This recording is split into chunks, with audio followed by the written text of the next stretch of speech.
Well, then I guess we will just jump right in. Picking up where we left off, you guys pretty much made your way back to Camp Vengeance after a very interesting encounter with the Goblin tribe. And as you arrived, you heard the crashing of timber and a whole bunch of shouts.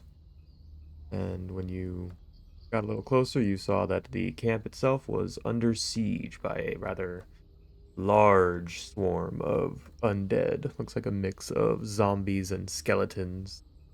Um, Zombies generally seem to be kind of unarmed, just uh, you know, moseying, not really moseying, kind of slowly trudging along.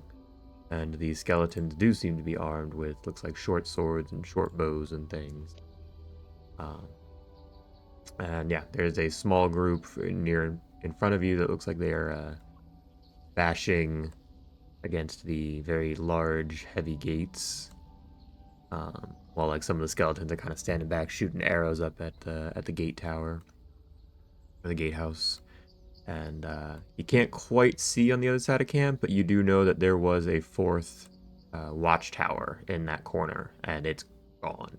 You can't see any sign of it, and you do hear a lot of shouting and then sounds of battle from that side of the camp. So yeah, jumping right into it, I suppose we need to start rolling for some initiatives. Unless there are any questions or comments or things you guys want to make before we jump in. Will Stanley be rolling his own initiative? No, we'll just stick to him acting as your pet and pretty much going right after your turn. Okay. Um, Same thing with Heladon for Emelec. We on a map or we just rolling it from here? I will move up now. Go Cool. to audio. What does that? A good one? I think it's a good one.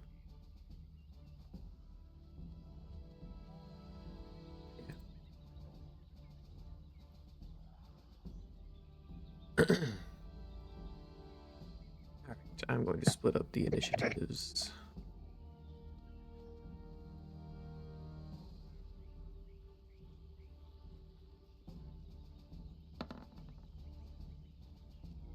It's a small detail, but the rain makes it feel more epic.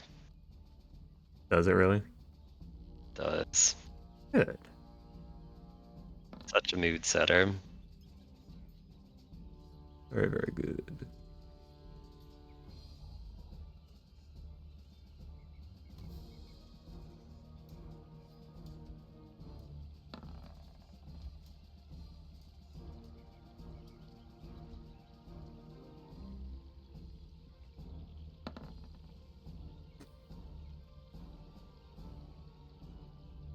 Kind of splitting this up into two sections. We're gonna have like the gate side of things and then the breach side of things.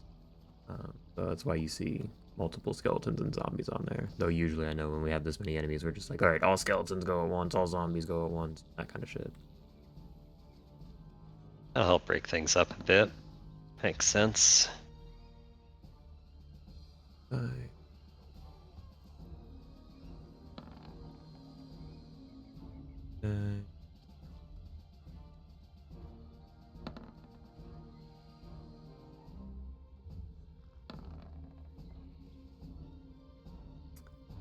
I will also have the towers have their own turn. Just so we don't forget about them.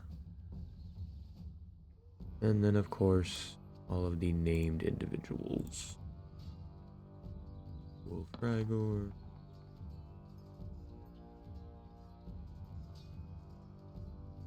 Ford Firebeard,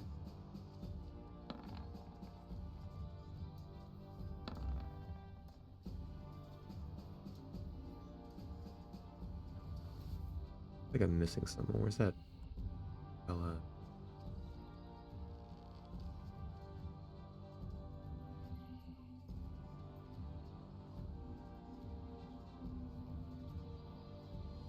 not as a character freak to add to the sheet. It's safe to say Unreal's still in there, yeah.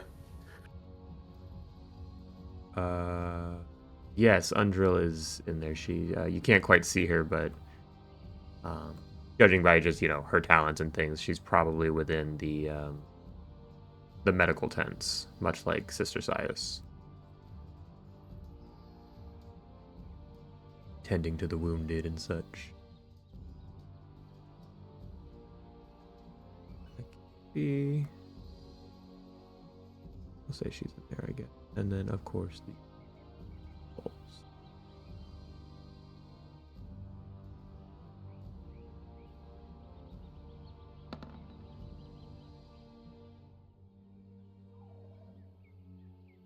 Those guys will have them all go.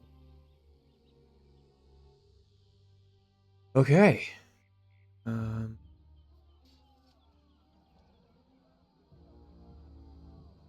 I can make sure I got everybody on. Oh wait, I gotta do all your guides too. Can't forget the guides.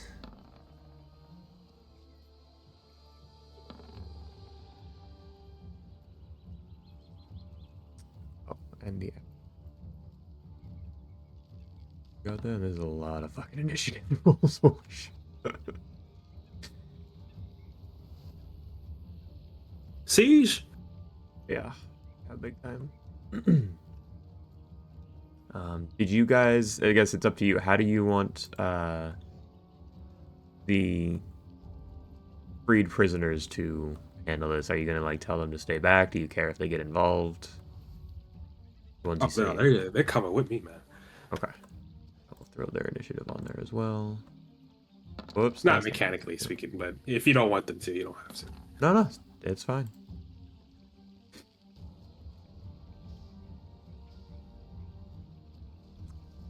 I think that is officially everybody. I got my guide.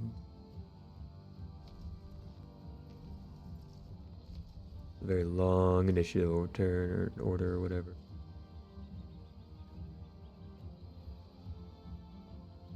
I'm fairly certain I'm missing a one of the captains or lieutenants or whatever. But it's fine. We'll pretend that she's just one of the veterans out there. Okay. Starting at the very top of the round, Davin. See, there are again hordes of zombies assaulting this place. Some closer to you, kind of in the trench, if you will, around the camp itself. Others toward the gate. How would you like to proceed, my friend?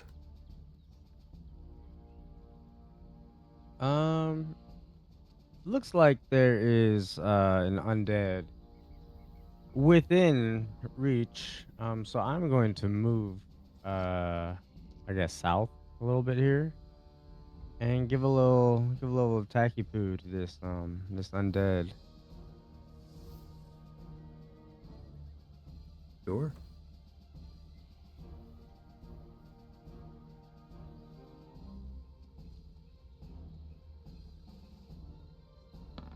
Davin charges up to a skeleton. Even though these guys are very weak and such, I'm pretty sure an 8 misses. Yeah. I don't get the sneak attack. I mean, you would get sneak attack if you landed the hit. Okay. Damn, wasted that nat 20 on my initiative. You know what? Because it's the first round, and I guess they haven't caught sight of you, they're all very focused on the camp. Go ahead and have an advantage on your roll. We'll say this is like they're kind of surprised by you. Thank you, gracious DM. Thank you. 15? Yes, 15 will hit. 18 more than enough. You just kind of charge up and stab your short sword through the back of the skull of the skeleton, and all the bones fall off, and you got a skull kind of stuck on the end of your sword. And, like, shake it off.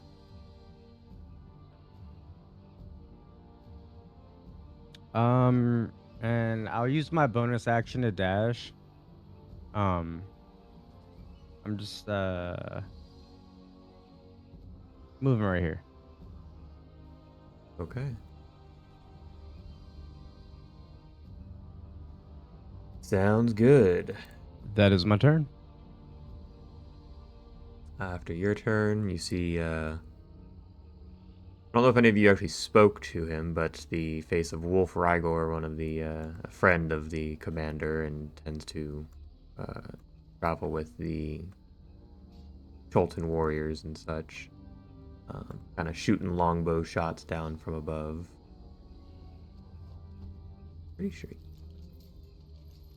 it's two melee or two attacks, so they'll just shoot at the like skeletons in the back.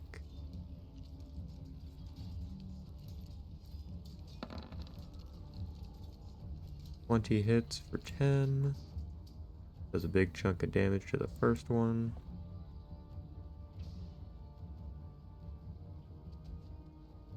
Follows up against the other one, closer to you, Devin. Another 10. That will be Wolf Rygor's turn. The acolyte traveling with you all looks a little shaken. Still, mentally recovering from the, being a hostage with the goblins.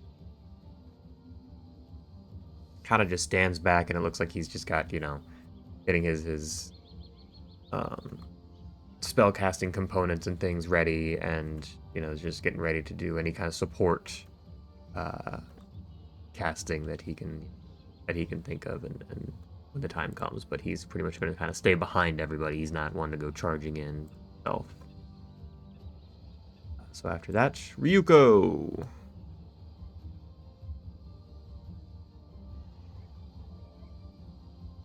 Talking and I'm on mute. Okay. Okay.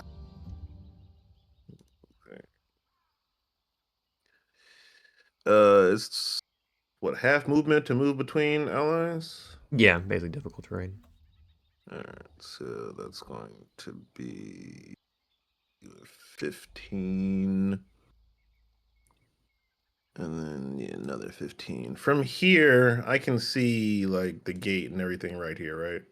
Yeah, for sure. Okay. Then she is gonna knock an arrow. You'll see one of her ghostly foxes come up and kind of fuse with the bow, so it has a bit of a shadowy foxtail, and she is going to fire down on this middle one right here, and that will also include the casting of Hail of Thorns. So here comes the longbow shot. And that's just amazing. Yeah, 9 would miss. I guess much like Davin, they have not spotted you. I'll give you an advantage all for this very first round. Oh, well, thank you kindly, sir. 16 against the zombie in particular. I'm pretty sure hits, but let me double. Oh, actually, I stand corrected. A 9 absolutely hits the zombie, but you didn't even need the advantage. Yeah, okay, beautiful. All right. So everything within a 5-foot radius of the middle one right there is also going to take 1d10 of piercing damage. So I'll roll his damage first. This is one in the middle. Okay, they all need dex saves, right? Yes. They're not very dexterous creatures. All those zombies fail, and this one here also fails. I assume a 10 fails your DC there. Yeah, DC 14. Yeah. So And both this fail. is so the first one will take the 21. I think he takes the 3 as well. for a total of 24 to the middle, and then the other three of them will take 3 damage. Okay. Like this first one that you targeted indeed goes down. The arrow kind of pierces much like Davin, pierces the back of its head. And as it's collapsing, and the arrow explodes into shards and damages the others nearby. Yep. And yeah, that's it for me.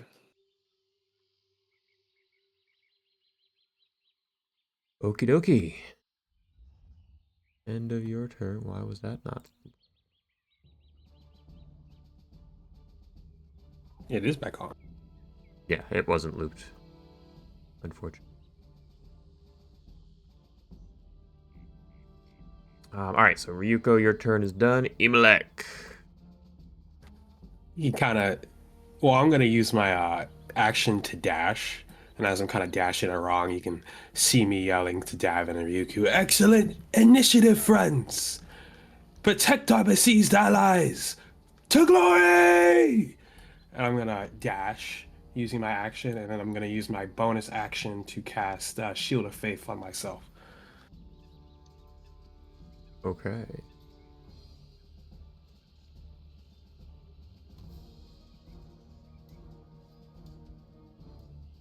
You go charging right into the middle of all the undead.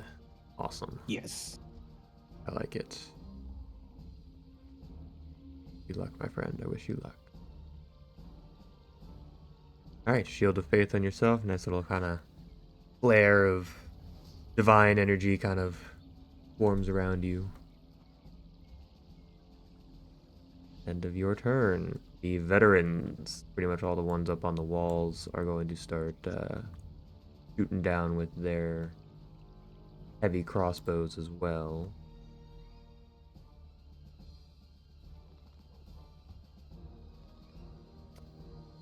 But their multi-attack does not extend to the crossbow, so they each just kind of take one. So we'll start with this one here in front of on the gate. We'll also shoot down at we'll say the farthest back skeleton.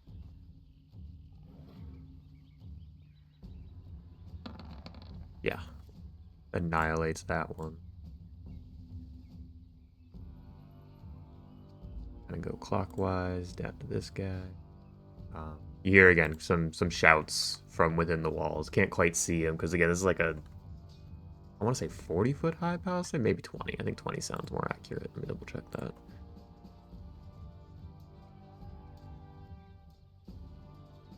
12-foot high log palisade with a 20-foot deep ditch. Yeah, that ditch going around is pretty deep. Even like, let's say you kind of like leapt over it to get to where you are. If you want, I can take a charge from my Peerless Athlete to justify it. If you're willing, which one was Peerless Athlete? It uses my channel divinity. It allows me to basically do a long jump and extend it 10 feet. So we can say it was like a running jump after a certain point. What's your strength? My strength is 18. Okay, I think you would have made that jump without it. You can hold on Okay. to your channel divinity.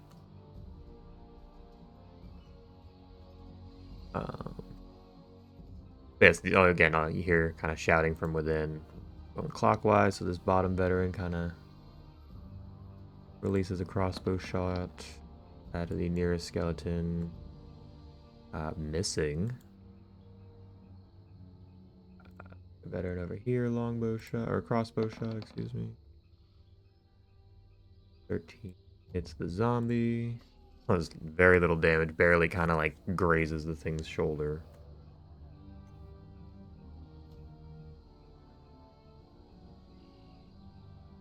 That is pretty much the veteran's turn now.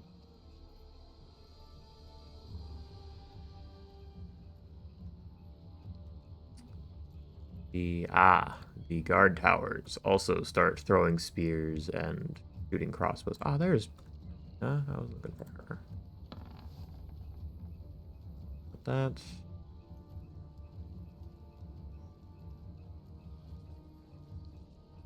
There we go.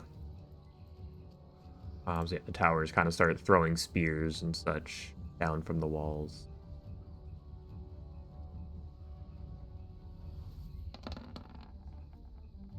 $22 definitely hits this zombie over here for 6.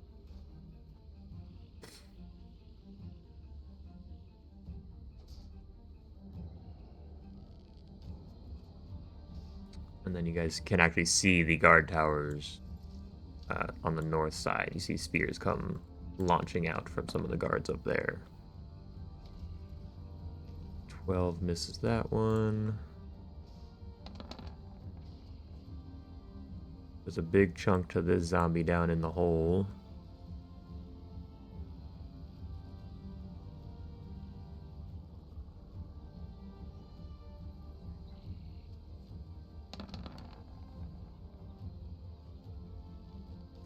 And that guy actually throws it at the same zombie for another 7.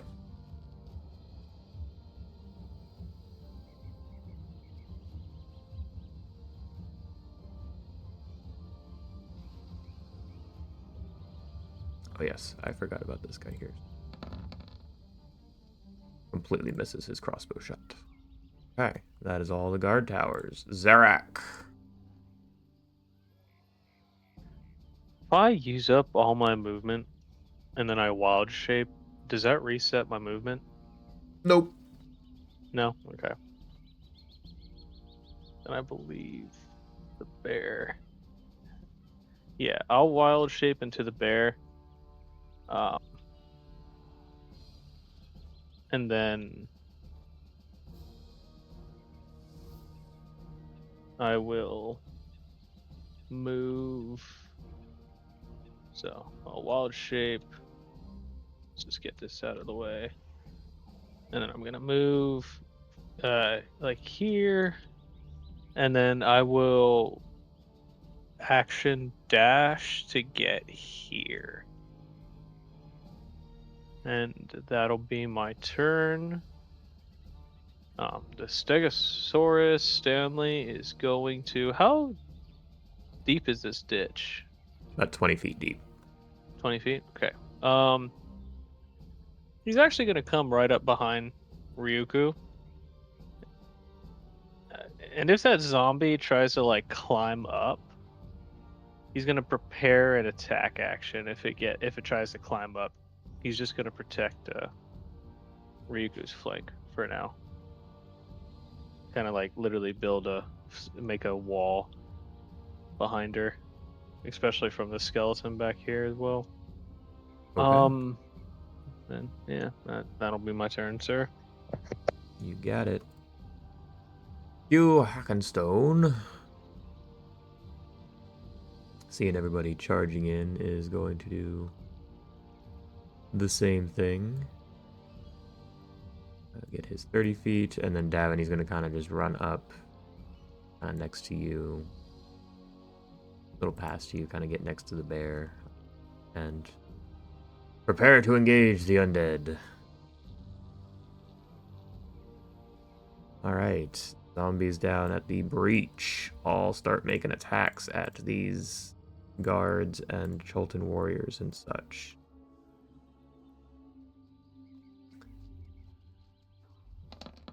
Just kind of going clockwise still. Definitely hits.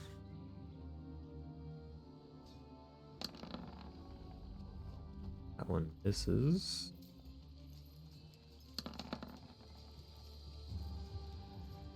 Ow.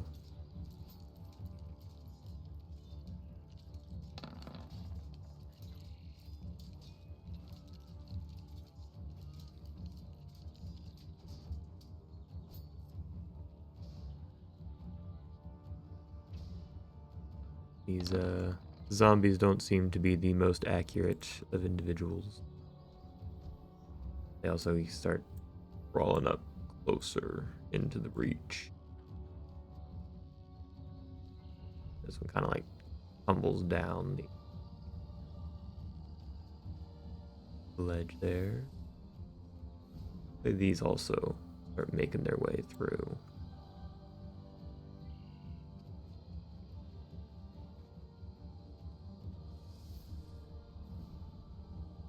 Be the zombies' turn on that side. The other zombies closer to the gate are kind of just ignoring you guys right now and just beating against the heavy gate.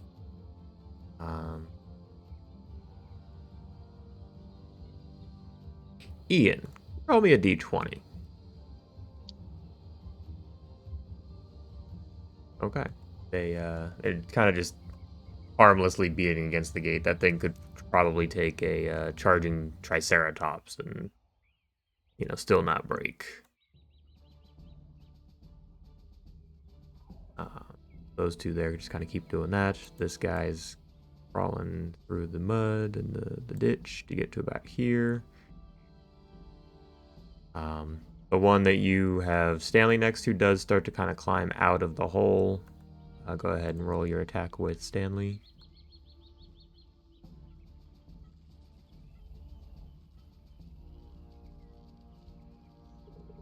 All right, I need to pull this sheet up. Yep. Yeah, 21 definitely hits. He was already pretty wounded. Gross, decayed fleshy bits just go flying back into the hole. A very dead zombie. This one also kind of marches forward, but can only get to about here. Like it's gonna action dash, if you will, and just march through the pit, not really going for the dinosaur. And that's all. Oh no, there's this one. Oh no, I did the guy. All right, that's all the zombies. God, so many things to track. Skeleton side on the gate side.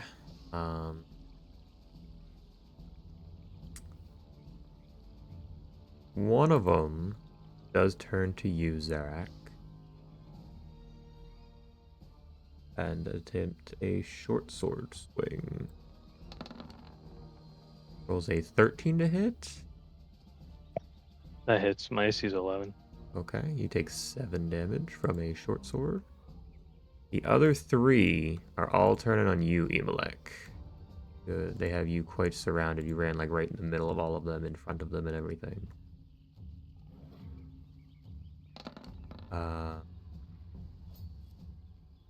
That one technically has advantage because he's flanking with the other zombie.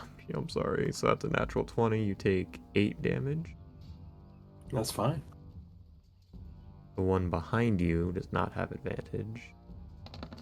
What do I roll for concentration checks again? Sorry. The con save. Need to roll above a 10. Oh.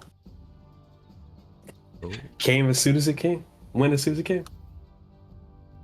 I assume your AC is above 14, yes? Yeah, it's 16 right now. Okay. So that one misses, and another one misses. So the first one gets a really good hit on you, but the other two you manage to kind of glance off with like your pauldrons and step out of the way of the next one and stuff like that. This skeleton does march towards Stanley. Actually, no, he stays back and is shooting arrows up at the tower. That's what he's doing. Takes a shot at the tower. Ooh, I'm pretty sure that hit. It does not. Guards have 16 AC.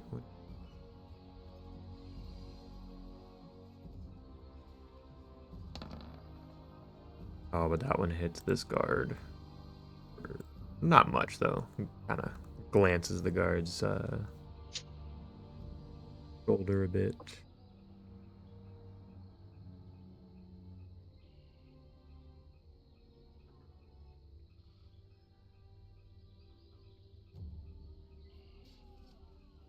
And this guy's kind of marching through the, what's it called? The ditch toward over the gate. That will be all of these skeletons this turn. Acolytes within.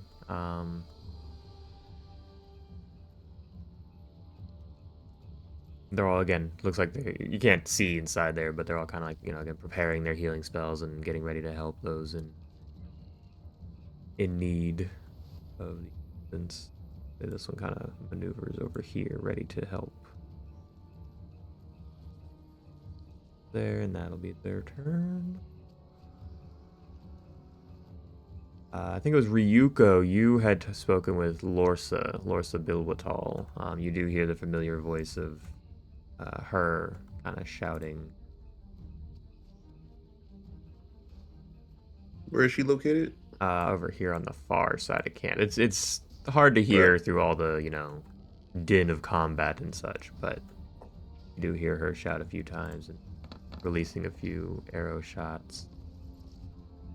And does hit that first zombie.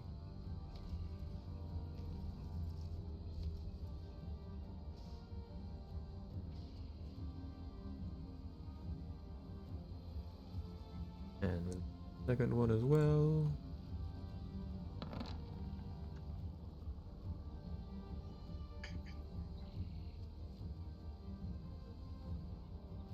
And that's her turn. The guards on this side. Looks like they're again inside. You can just hard to tell because again you can't see. But they're all just preparing at the gate, ready for the breach. Spears out, pointed toward the gatehouse. Arana up here will also take a heavy crossbow shot. Big hit on the zombie down there.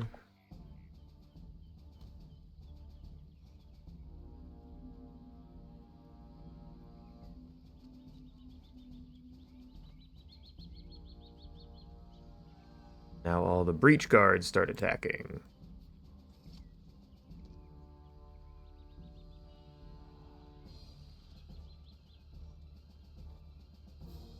Alright, just have to double check if they have or not. They do. So spear attacks. Big hit on the one in front of him, and a zombie actually goes down. That guy missed terribly.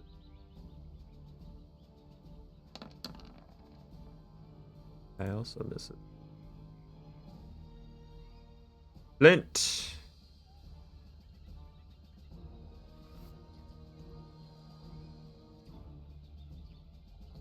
For those near, you hear like the sound of water being sprinkled onto a campfire, just a sizzling sound of. And you look over to Flint, his eyes are now a golden color, and he has a wrathful expression about him. And he does slowly walk forward and give an incantation. Let mockery of life be eradicated by thine flame and fury. He steps forward and casts Flaming Sphere. And he cast it here. In front of the gate, I put a little red blip there. So I'll use my action to conjure it there, and I'll use my bonus action to bash it into this particular zombie right here. He needs to make a dex save of 13. If he saves, he takes half of this. If he fails to save, he takes the full 9 damage. And as the flaming sphere conjures, you see it begins to sear and burn the zombies that stand around it. If they end their turn next to it, they'll take the damage, but otherwise, for now, just the one target.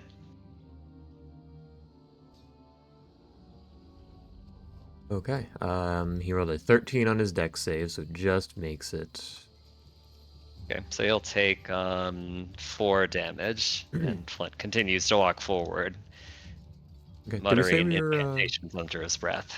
Did we say we were rounding up for damage in the beginning? I'm pretty sure that's what we said. I don't know.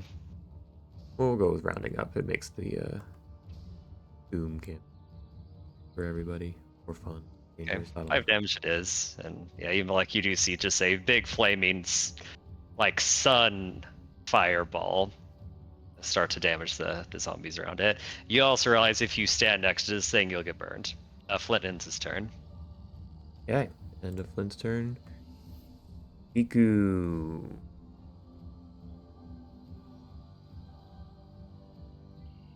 Um, much like the acolytes trying to stay kind of behind the group, he just kind of moves closer, um, and is just kind of preparing any kind of support magic that she can. We'll say actually, you know what she can? She can do.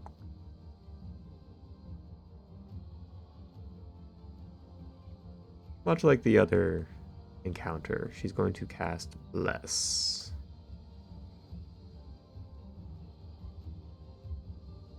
We will give one to Ryuko. Bless.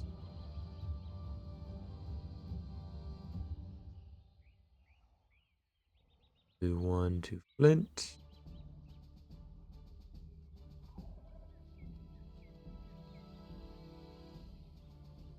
And were you in range there, sir? You are just out of range, unfortunately. So the other one's going to go to Davin. Mighty decent of you. The three of you have an extra d4 for your attack rolls or saving throws.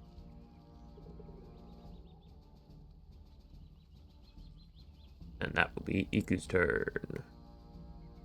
Your guard companion, seeing all of the undead around, is going to use his action to kind of run up past you, Davin.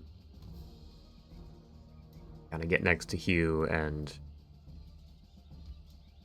clearly trying to get to the gate and assist his comrades. But that is as far as he can get. The Cholton warriors now attack.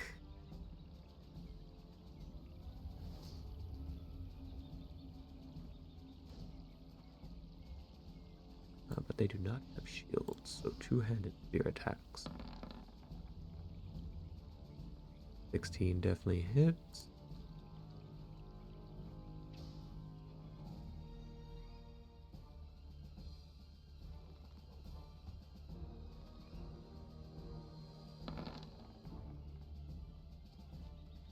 That miss.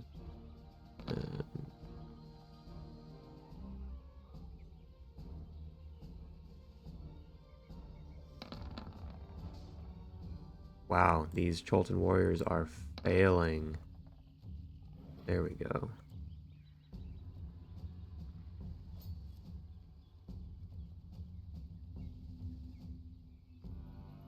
Out of the five Cholton warriors down at the breach, only two actually managed to land a spear attack. Be their turn. Ord Firebeard is leading the. Not that again any of you can see this just yet, but he's leading the breach defense. Just starts swinging his longsword.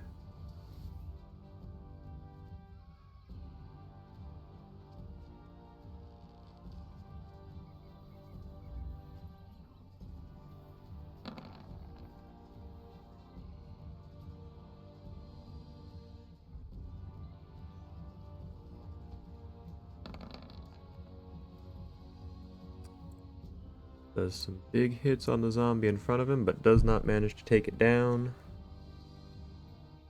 That's Ord's turn. The tribal warriors on this side, on the gate side, much like the guards there, are just standing there, spears at the ready, kind of waiting for that breach to occur on the gate itself. Skeletons to the south are shooting arrows.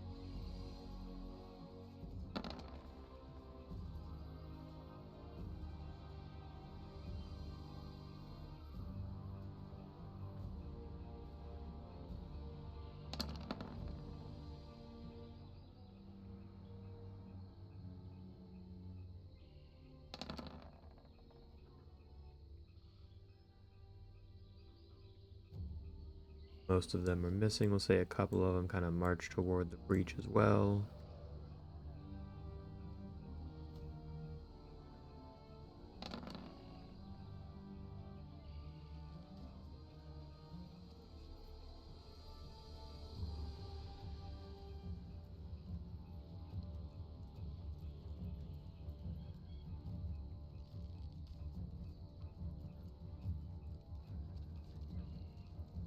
And that will be the skeleton's turns. Davin, back to the top of the round with you. All right, Davin is going to make his way around all this commotion, and would this be flanking here? No. Meh, that's fine. I'm still attacking him. Okay.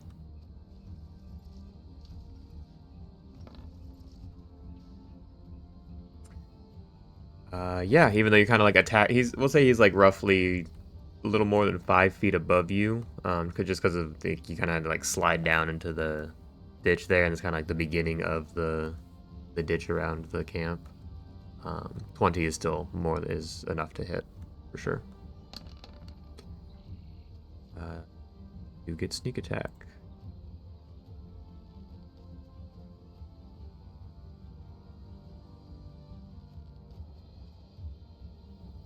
So much like the other one, kind of charge in, and we'll say you like swipe at the legs, and it kind of falls to the ground, and stab your short sword down into it,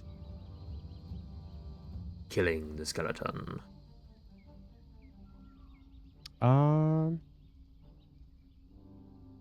That's gonna be my turn. Maybe I'll like make my way up the hill a little bit. No, actually, I'll stay right there. Okie doke. After you guys see Wolf Rygar looks a little relieved to see all of you there, but is still releasing longbow shots into the horde there at the gate.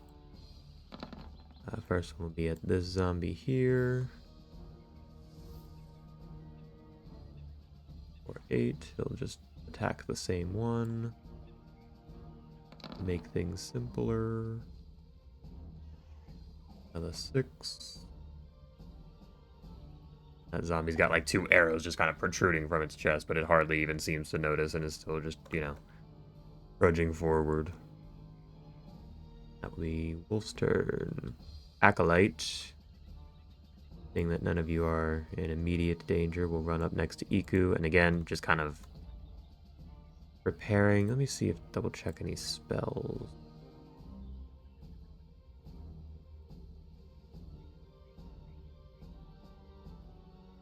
Yeah, just gonna sit and wait for right now. But again, has their spell components at the ready in case any of you need him.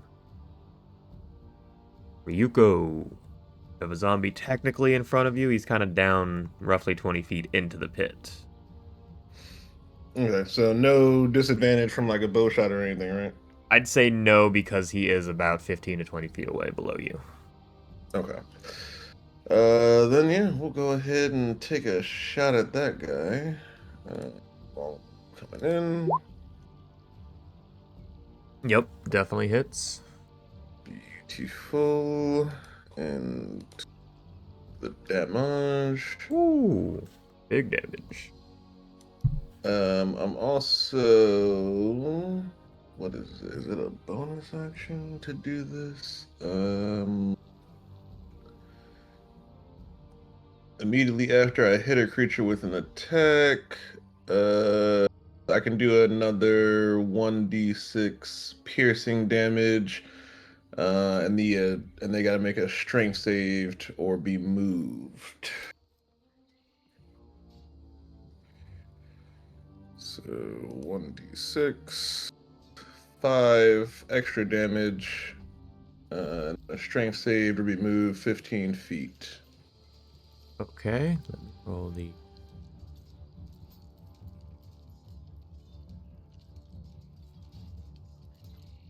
That last attack, I guess it's all part of the.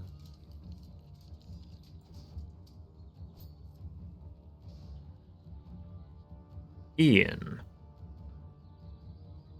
Yo. Undead Fortitude, would you say that 5 is the damage that puts it over?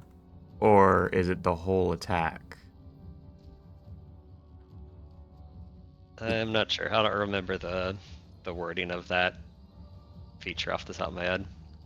Basically says if damage reduces the zombies to 0 hit points, Must make a con saves with a DC of 5 plus the damage taken. Okay, and how much damage did he just take? Well, that's what I'm wondering. Is he took the extra 5 as a bonus action, which I'm assuming is the most recent damage. It doesn't lump the whole arrow shot into it. It would just be the bonus action damage, right? Yes, I would rule that as two different instances of damage. So the instance of damage that killed it, that's what the DC is based off of. Okay, that's what I was thinking too. Thank you for confirming. I So it's 5 plus. I has to roll a 10. It does. So you do. Oh yeah. Also, you need a strength save. What was the DC on the strength save? Sorry. My DC is 14. Okay, it fails to save. Which way did you want to move it?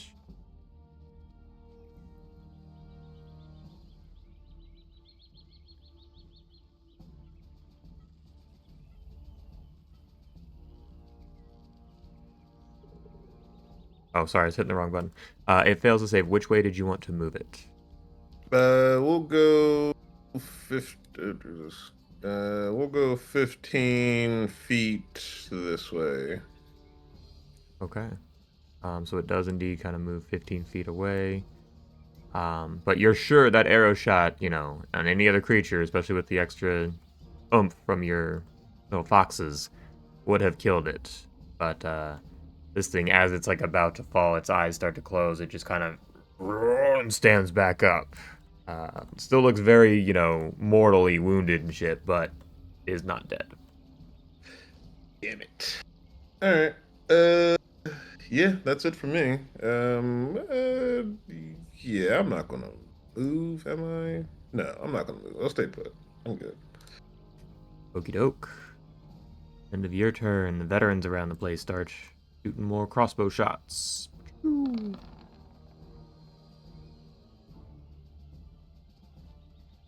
17 definitely hits.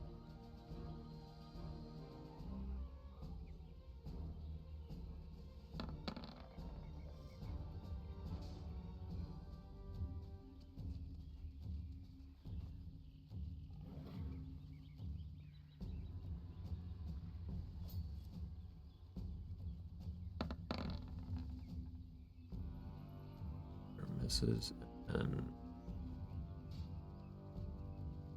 up from the gatehouse also takes a shot.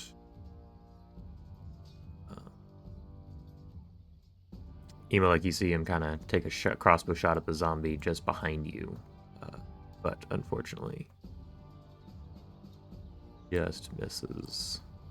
Almost hits. Oh no, it hits. I'm mistaken. Misread the AC. That actually hit.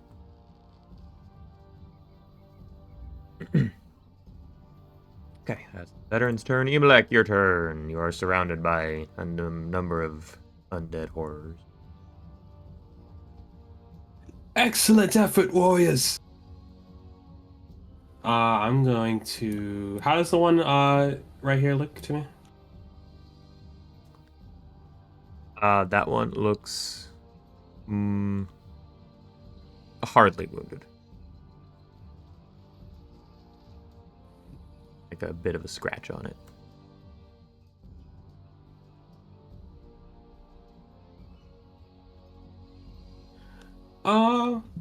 Okay. I'm gonna smite it. Okay, let's see the attack roll. 15 is more than enough. For another 15.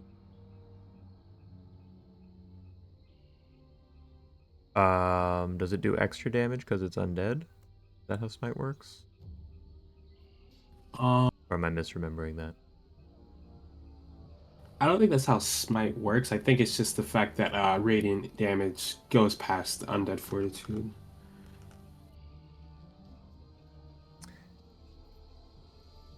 Oh no, it does. The damage increases by 1d8 if the target isn't undead. Throw me another d8.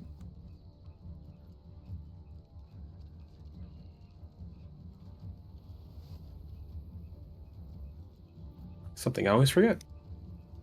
That's enough to finish it off. And because it is radiant, flash of radiant light. This one, we'll say your halberd just kind of comes down and slices it in half vertically.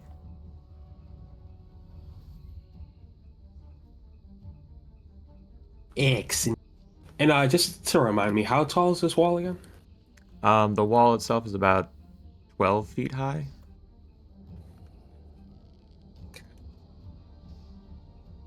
Gatehouse about the same, maybe like a couple feet higher, just to encompass the gate. So I'll just I will end my turn with that. I will whistle basically for Kilon to kind of join the fray. So he's gonna dash up. I don't have control of him. There you go, drag him out. If you still don't have control, then I need to fix the character sheet. Yeah, I don't have control of him. Real quick.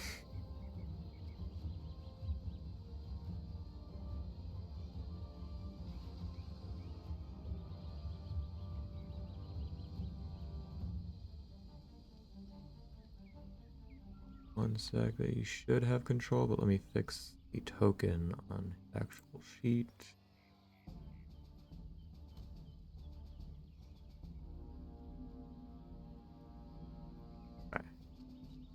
Alright. Drag him out again, just to make sure. Sir, got control. Alright, cool. That should now be fixed forever. So he's just gonna basically dash up to this point and then stop just shy at the edge of the cliff, and that'll be it for both of us. Okie dokie. End of your turn. The guard towers are all loosing some spears.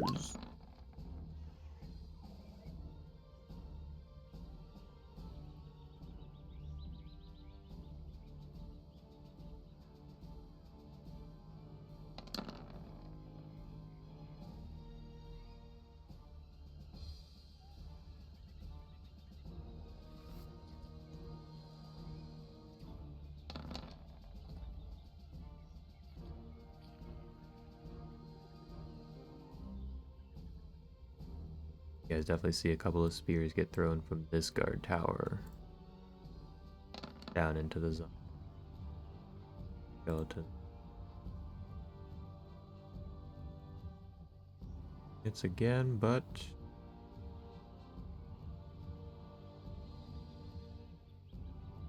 open. Undead Fortitude keeps it at 1. This fucking zombie is now almost died twice, but its Undead Fortitude is keeping it alive. Ryuko, you see, like, not only is your arrow sticking out of this thing's, like, eye socket, but there's a big spear just lodged into, its collarbone and plunged deep into its torso, but it's still just standing there,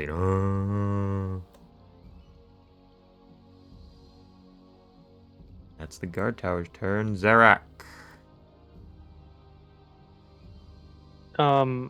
I'm going to attack this skeleton directly in between Emelec and I with a claw attack. I will have advantage because it's flanking, correct? Indeed. Oh, didn't mean to roll that twice. Well, I guess I did. I just didn't know it automatically do it. 23. Definitely enough to hit. All right. It's going to take 8 damage. More than enough. Then this Stegosaurus, the Stegosaurus Stanley.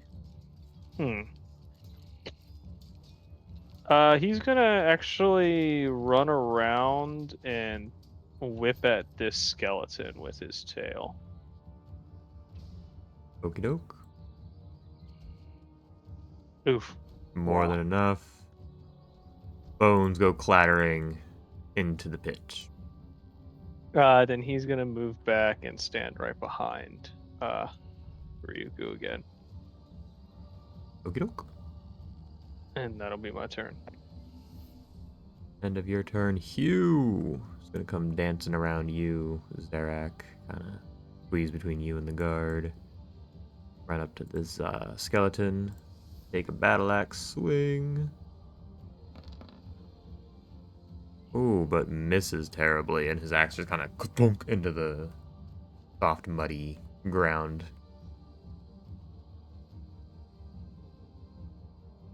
That'll be his turn. The breaching zombies.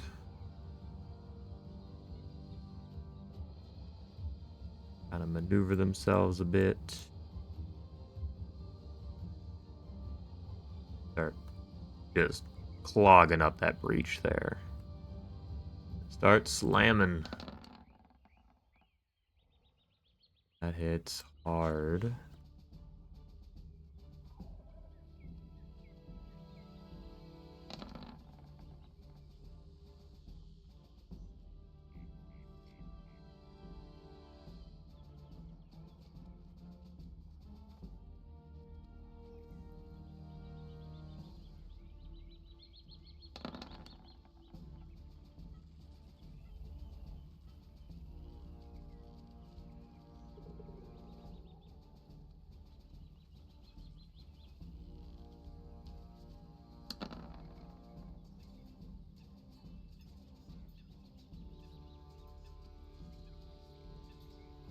I probably should have written all their ACs down somewhere, but that's okay.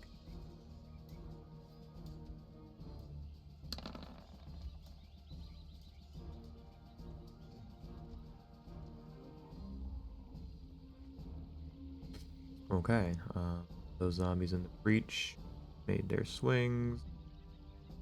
The ones in the pit over here kind of start moving forward as well.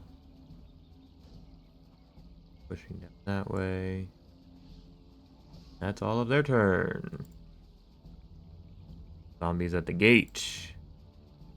This one here is still kind of bashing against it. This one will move forward a bit. Kind of climb up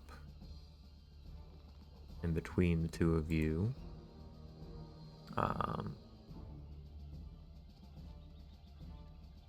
Roll a d20. Odds, Emelec. Evens, Zarak. Emelec. Zombie attacks you. But rolls an 11 because it does not have advantage.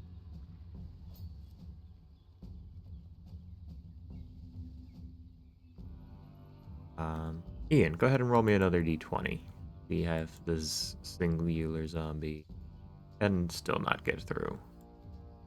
Just kind of ignoring everything going on around it. It's very single-minded, just bashing its fists on the big, heavy gates, but to no effect.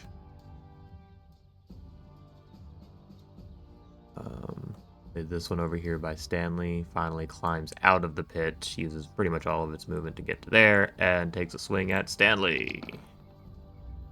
12 to hit Stanley. Misses. Misses. Very good. That is all the zombies on your side. Skeletons on your side, though. The one that just attacked, or that Hugh just attacked, is going to return the favor. But I'm fairly certain a 9 misses. So Hugh manages to kind of deflect the blow with his battle axe. Skeleton next to you, Emelec. Swings. 18 to hit for 3 piercing damage.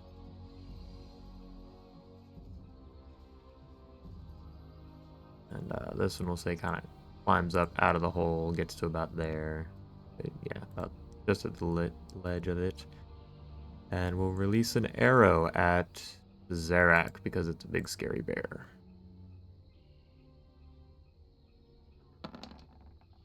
Oh, but a 10 to hit. I'm pretty sure misses. It does miss. Okay.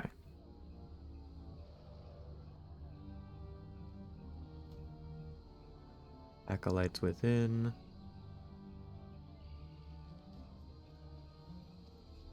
One kind of runs up and casts a quick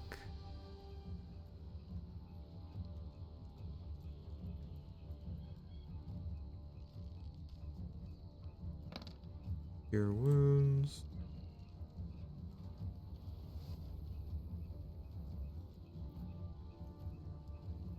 back.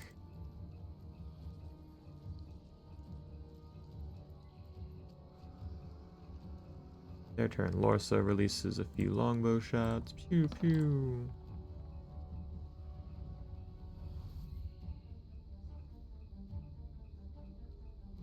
11 damage there.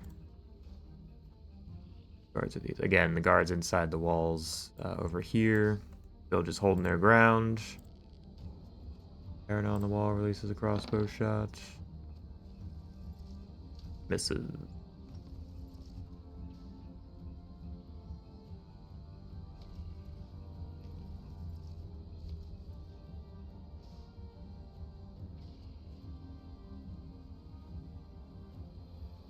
Guards at the breach are holding on.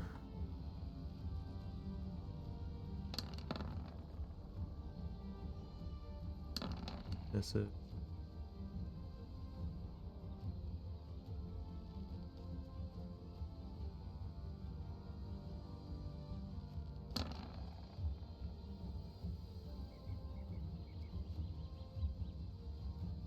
This guy also runs up to help.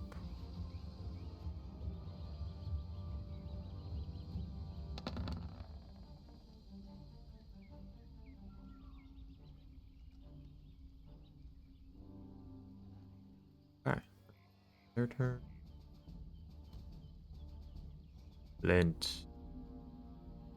Of the zombies in this area, which ones are bloodied?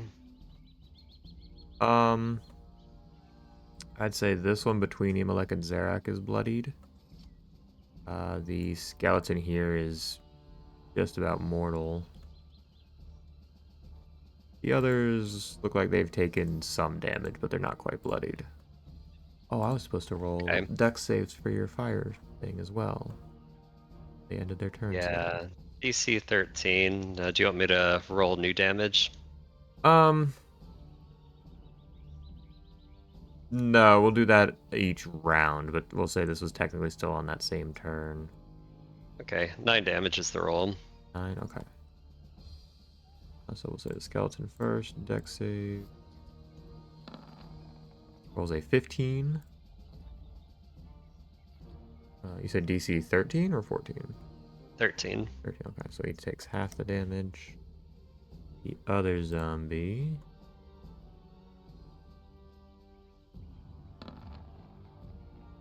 Who also rolls a 13, just makes it, but he'll still take the 5.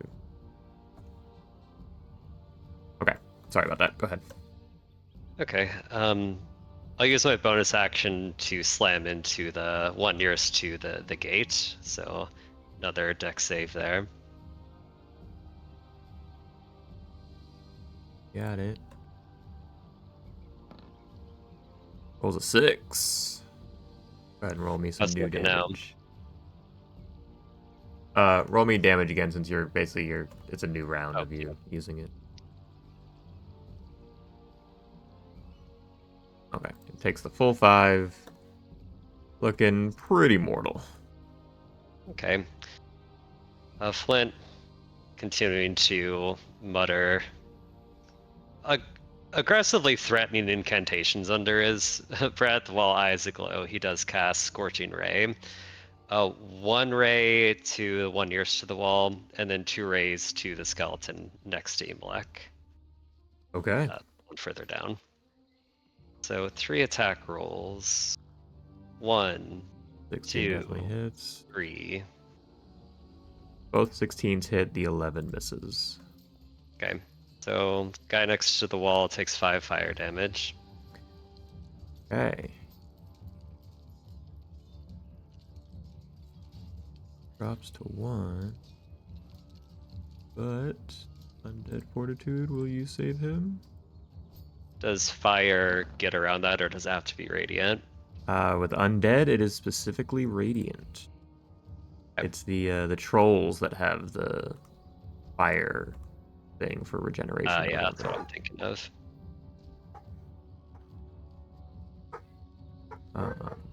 But he fails his con save. So he definitely dies.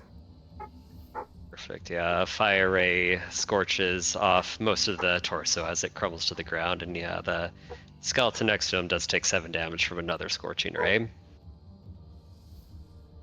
Definitely kills that one as well. Gate is looking fairly clear. Jesus. Perfect. Flint will say, cauterize the soul, burn this rotting flesh away. And he does continue to trudge through, solely focused on one thing and one thing alone. And Ian's turn. Okie dokie. Flint's turn. Iku. Yeah, none of you seem to be terribly wounded. But she will take a few steps forward.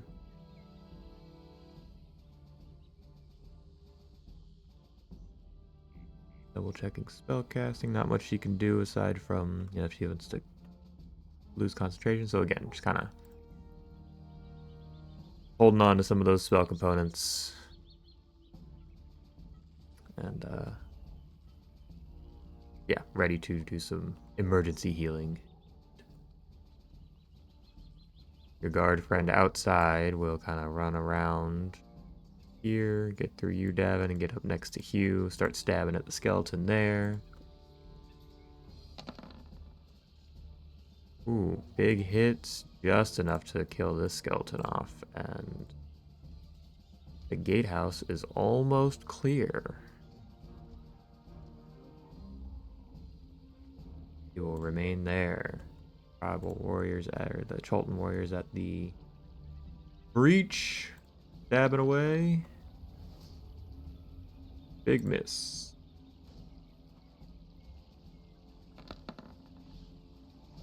Another big miss. This is getting really sad. Dude, these guys suck. What's going on? There we go. That's a better hit.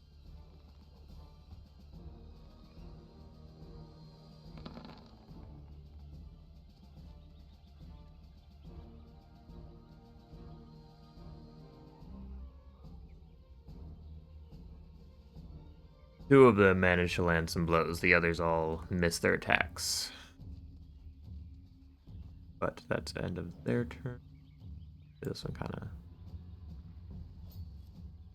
moves forward to assist in the breach as well. And that's their turn. Ord Firebeard takes some longsword swings. Because he's a cool, badass dwarf like that.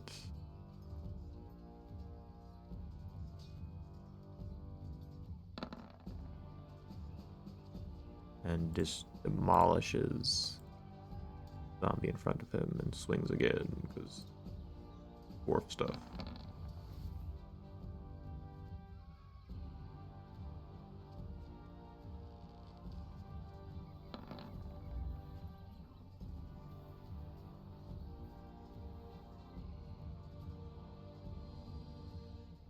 And if all of you could see, you see his sword just sink into one of these zombies and nearly cleave it, but somehow the thing survives and moans and growls at it. I will say these guys up here at the gatehouse, again, kind of holding their position. So they are noticing that the banging on the gate has kind of subsided. Southern skeletons. Arrows, arrows, arrows. Oops, that's not right. This.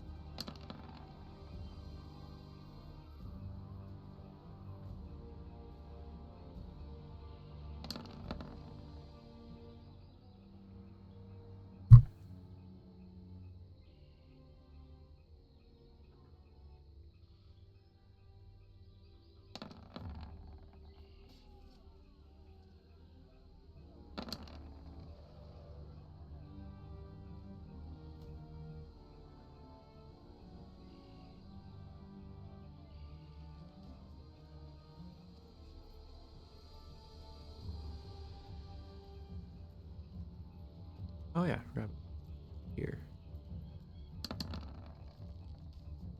Big miss, but he's gonna start moving this way. Okay, sorry about that. End of skeleton turn. Top of the round. Back to you, Davin. Arg. All right.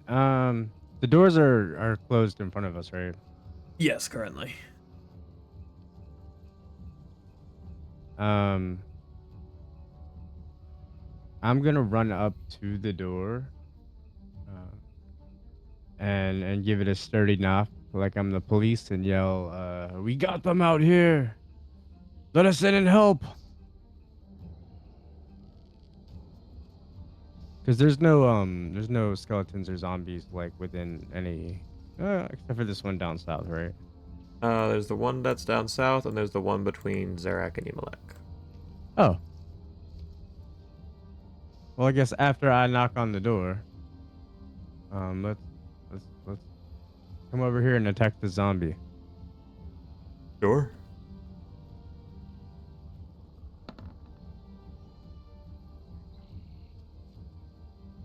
Believe it or not, a 10 does hit. No way. Zombies With do my not have sloppy swordsmanship. surprisingly low AC.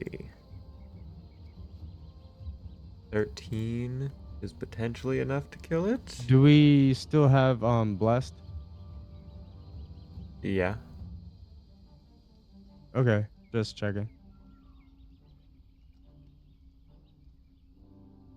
Make a con save. Has to roll pretty high though.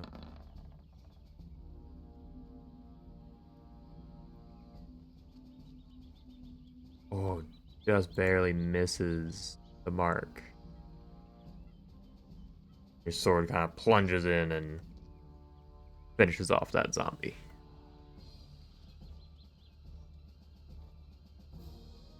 That's gonna be my turn. Okie doke. Into your turn, Wolf Rygor kind of releases an arrow shot. We'll say 2 of them at that lower zombie here.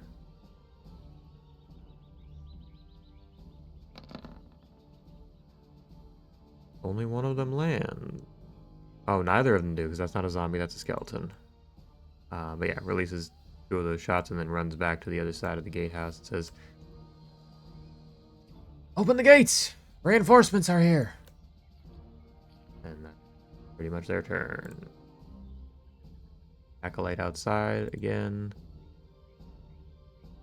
Kind of just holding on to precious spells. Oh, you know what he's gonna do? He's gonna run over here with Stanley and release a sacred flame upon that zombie there.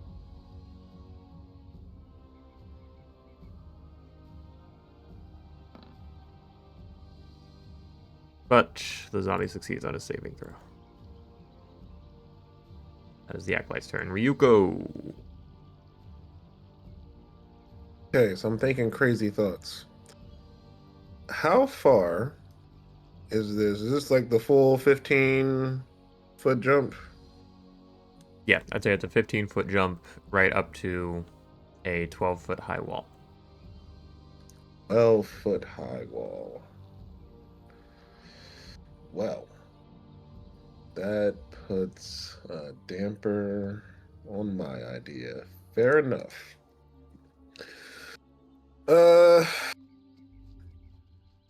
Shit. Can I see this zombie on the other side of Stanley? You know it's there. Whether or not you can like see it to hit it with an arrow would be very difficult because Stanley's very large.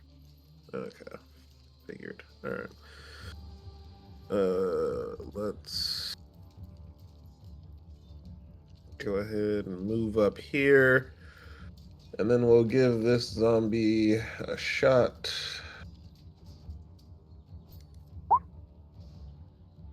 Jesus Ooh. Christ. Yeah, unfortunately, a 6 is gonna miss. That. Oh, wait, +4, maybe. Yeah, plus your For D4. No, never mind. Just shy of what you need. Yeah, that's it for me. Just for everybody's reference, zombies only have 8 AC.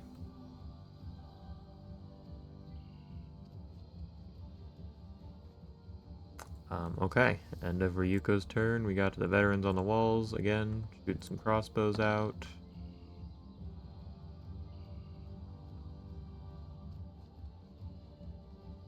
Kills that guy.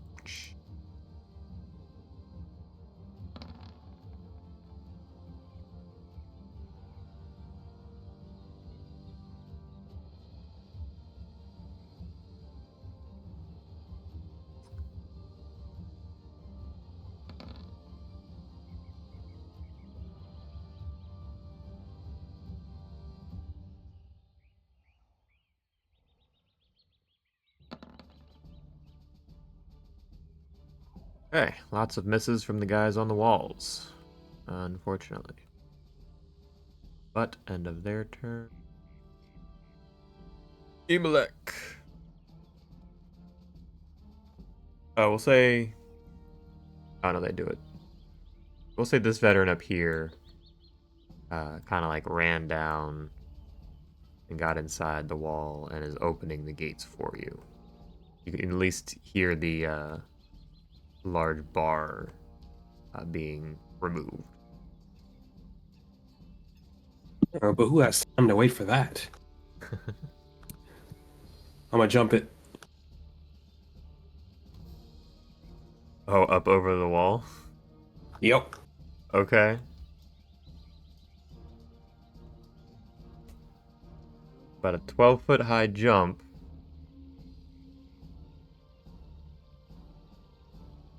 I was gonna move back in front of Zarak, and then run up and jump it. I'll probably still dash anyways, because I don't think I have the ability to get anywhere. Let me just double check the rules for jumping. So it is +5 plus my modifier, and then I can reach about half my height up. High jump is 3 plus your strength modifier if you move at least 10 feet before you jump. Ah, You can go I can probably, still what, go. 8, and then you get, what, another +5? Yeah. Hey, listen, you want to have me do an athletics check? I would actually, yes. Thank you.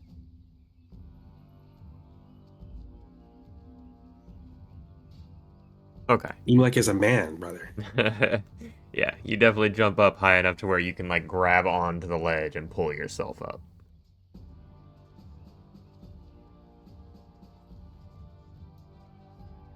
So you are... Let's say we get yourself up to about there, and that uses a good chunk of your movement. If not all of it, because you back 10 feet and then up another, like, basically 15 to get yourself up there. And then I'm gonna dash. Okay.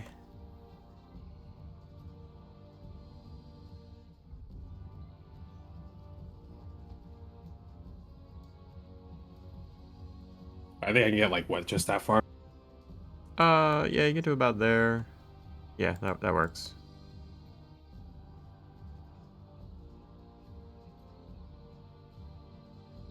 Oh, well, my token keeps getting stuck.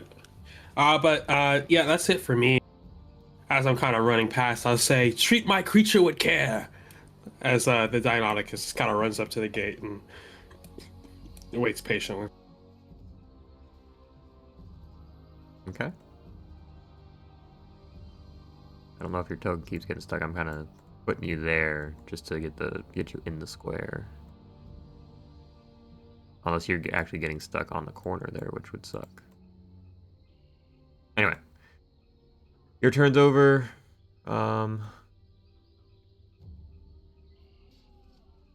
Gatehouse guards are still throwing spears. That's a big miss.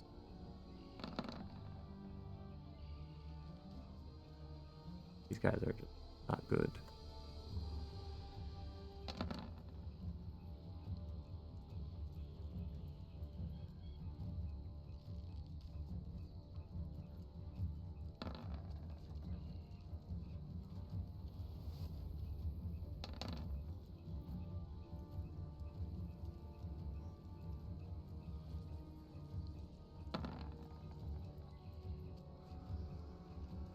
To your horror, Ryuko, this zombie here now has 3 spears sticking out of it, as well as, at least an arrow. But every time it gets hit, it's about to fall, and then just stands back up and just seems to hold on by some unnatural, horrible magic or something. Just die already. Yeah, it does not want to go down. Um, that's it for all of those guys. Zarak!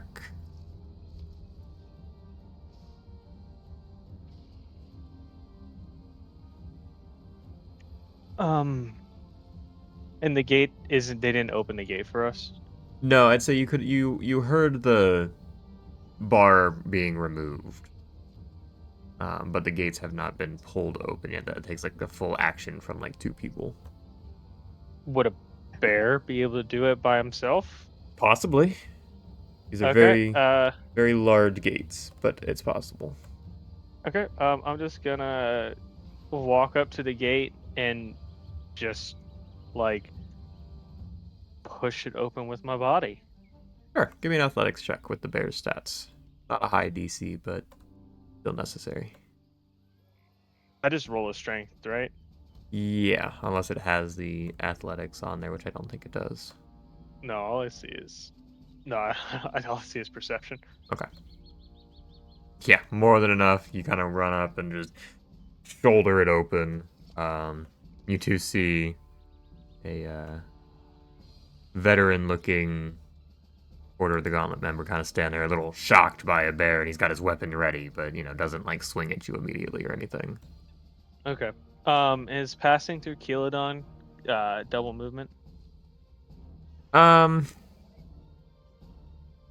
Isn't he small? Does that count? I think they're medium. I think Deinonychus are still medium, but we'll say no. He's gotten used to you guys enough where he's kind of like, well, he maneuvers enough to get out of your way. Okay. Then I'm gonna move. Oh wait, I need to actually click these. No, I can't get past the gate. Oh, hold on one second.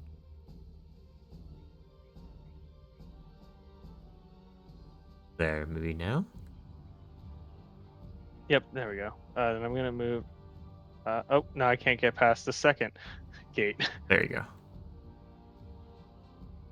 Nope, I'm getting blocked right here. God, dynamic lighting. It's so weird because I had turned it off too, so it shouldn't even be there. But so you want to get to where? Because basically you're gonna go running into about here, and see a And then bunch of guards with like their spears at the ready, and they're all shocked to see a big bear coming in.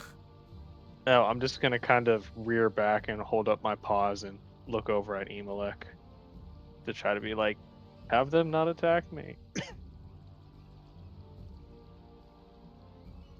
I'd say, like if you want to say something, you can. Otherwise,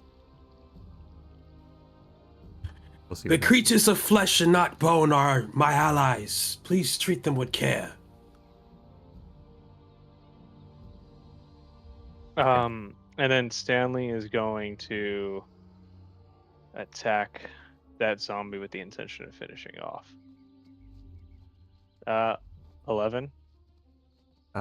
Wait, no, I don't get it. It's a 8. Never mind. Yeah, I don't but have advantage. 8 normally would hit, but natural ones It's a nat always one, miss. yeah. Man, this zombie. Yeah, this thing is very lucky. It will just kind of stand in between it and Ryugu, though. Okay. And that'll be my turn. Hugh Hackenstone sees that most of the threats are dealt with out here, but is going to run up to this skeleton and swing his battle axe. A solid hit.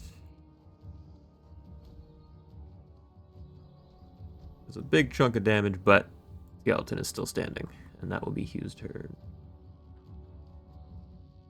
Breach zombies. Slamming away. Oh, one of the Cholton warriors goes down immediately.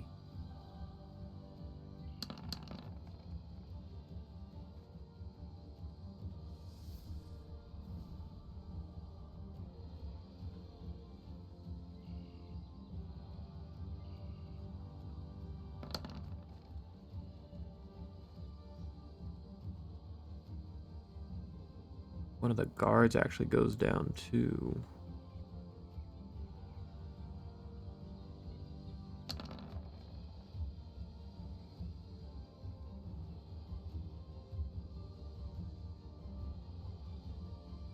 Another warrior looks very, very bloody.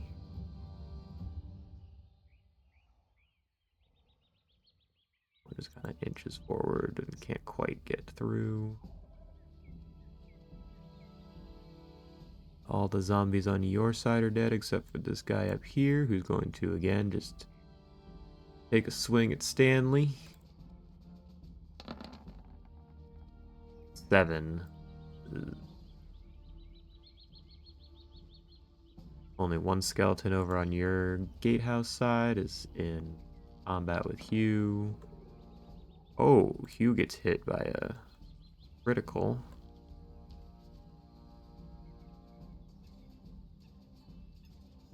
Takes a big old slash from a, or I guess stab from a short sword.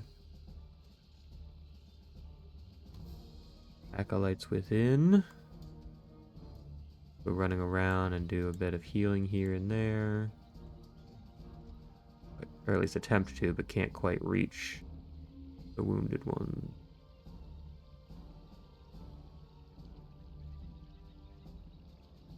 Lorsa will kind of run around this way behind.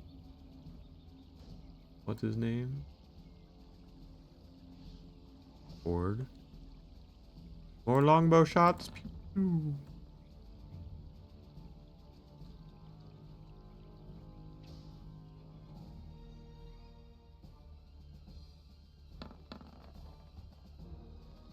These zombies do not want to die.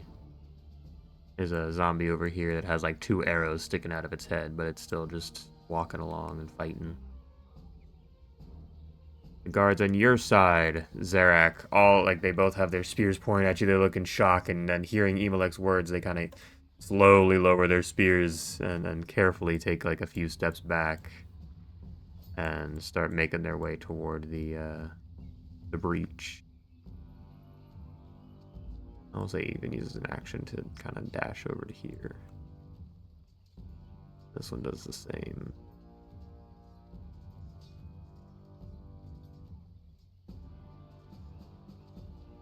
Another crossbow shot out to that one. Big hit kills a skeleton. Good job, Perna.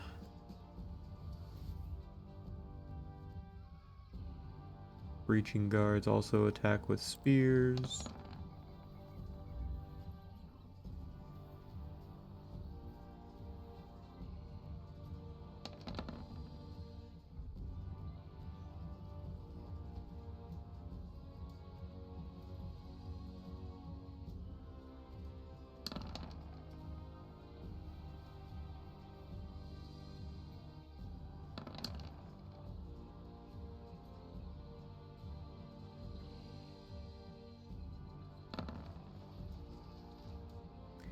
Hey, another zombie goes down in the breach. Very good, everybody. This guy kind of runs up to attempt to plug the gap. That will be the breach's turn. Flint! Flint is gonna slam his fiery sun into the zombie that's attacking Q. DC save 13. Oh, not that damage. This damage. Okay, dex save. Rolls an 11, takes the full damage, and that skeleton just, it completely ignites and falls to dust and ash right in front of Hugh. Okay, perfect. And Flint will take the cue that there are undead somewhere inside the fort, so he's going to take the dash action. 1, 2, 3, 4, 5, 6, 7, 8. Oh, I got caught. 9. Still caught. Really? That's weird. Move you Southwest. down. Go southwest, like there. 9, 10, 11, 12. Let's see the crowd over there. He assumes there's baddies. And he will end his turn and he will let the flaming sphere dissipate so it does not burn our good friend Hugh. Okay. And as you're kind of passing here, you do see there's an opening to the medical tent. Getting a peek in there.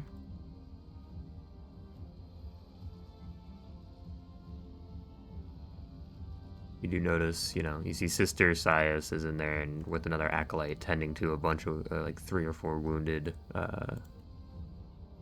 gauntlet members.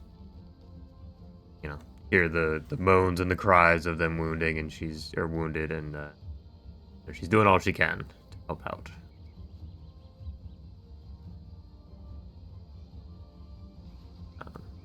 All right, so end of your turn. Iku, seeing everybody charging in. You know what? I'm gonna go ahead.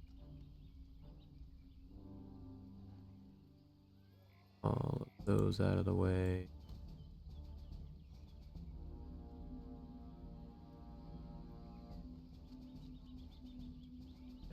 So we can move a little more freely over there.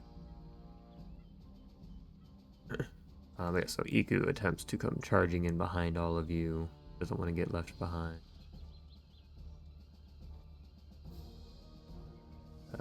She runs up pretty much right behind you, Zarak.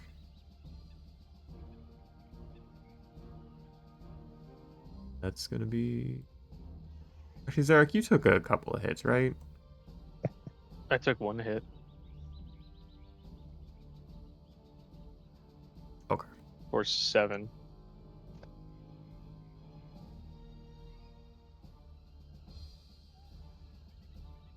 He's going to just kind of reach out and close that wound.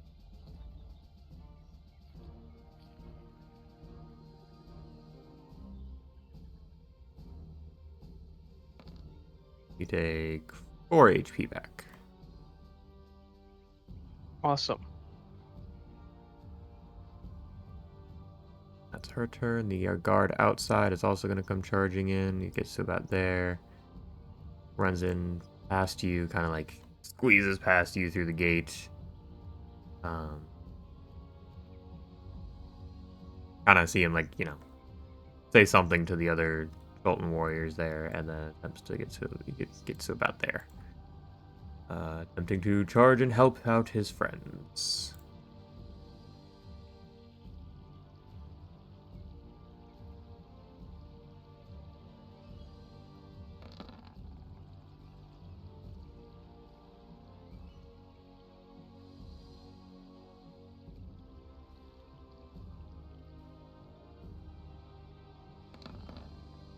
Alright, some rolls behind the screen here.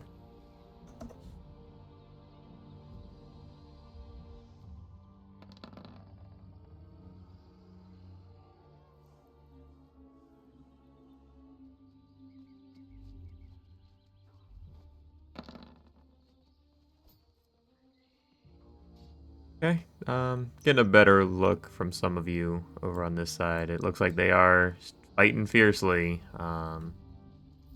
A lot of those Cholton warriors are struggling, still landing a couple hits here and there. Sword as well, still just swinging away with that long sword. Got it, wielding two-handed and everything. But unfortunately misses both of his attacks against Skeleton there. Getting very crowded, or has been very crowded. Their turn. The other Colton warriors are following you guys and kind of running past you to get to here, there. Squeeze past there.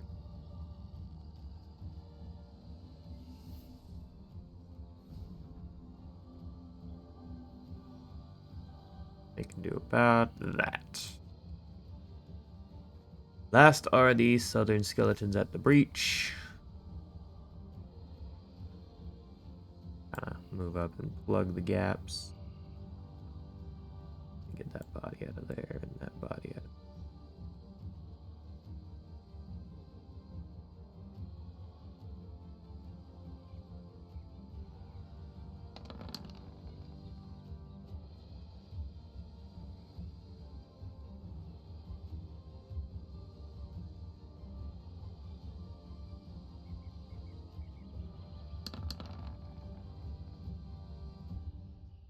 Ooh, you guys see another guard go down at the gap, at the breach.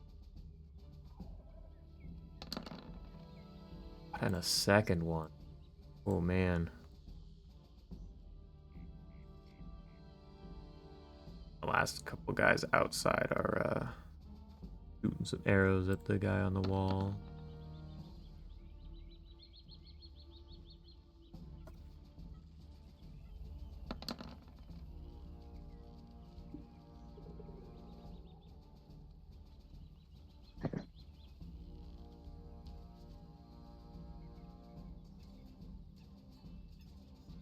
And this guy's gonna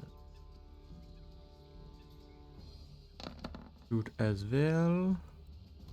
Oh, another guy. You see a guy up at this guardhouse take an arrow to the head and tumble backwards. The skeleton at the north, which I keep forgetting about, is going to release another short bow shot at Stanley because he's a big, monstrous, scary threat. Stanley takes 4 damage with a 23 attack roll.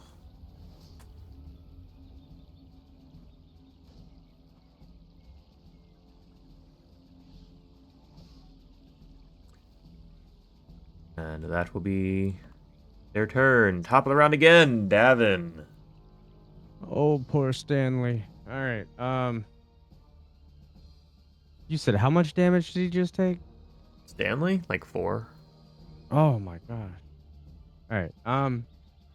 I'm going to use my movement to get here. Oh wait.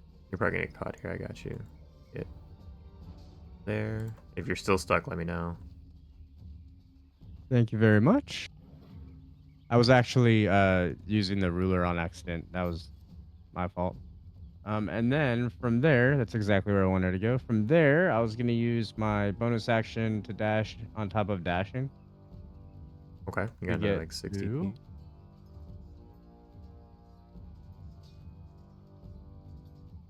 Okay, yeah, I guess I am stuck here.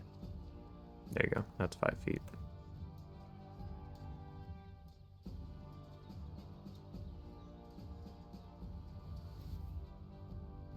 I'll get to here, and I will wait till my next turn. Okay. We'll also say, because I keep forgetting that he's here, Commander Breakbone is kind of just outside of his command tent and sees you all come charging in. He's like, yes! Right, good. Get to the breach! We need assistance! Hurry! Reinforcements!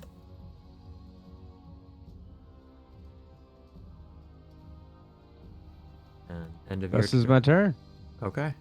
Sorry, Zarek, I need to move you real quick. Wolf was kind of underneath / on top of you.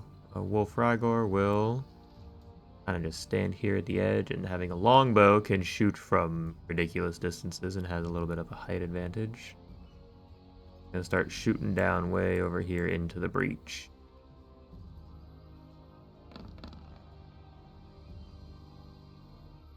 We'll say takes it at this middle one. Both of those hit.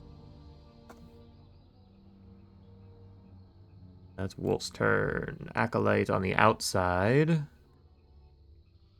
Unsure about Stanley, is going to see that his friends and comrades have all left him. Go charging down toward the gate. Action dash. Ryuko.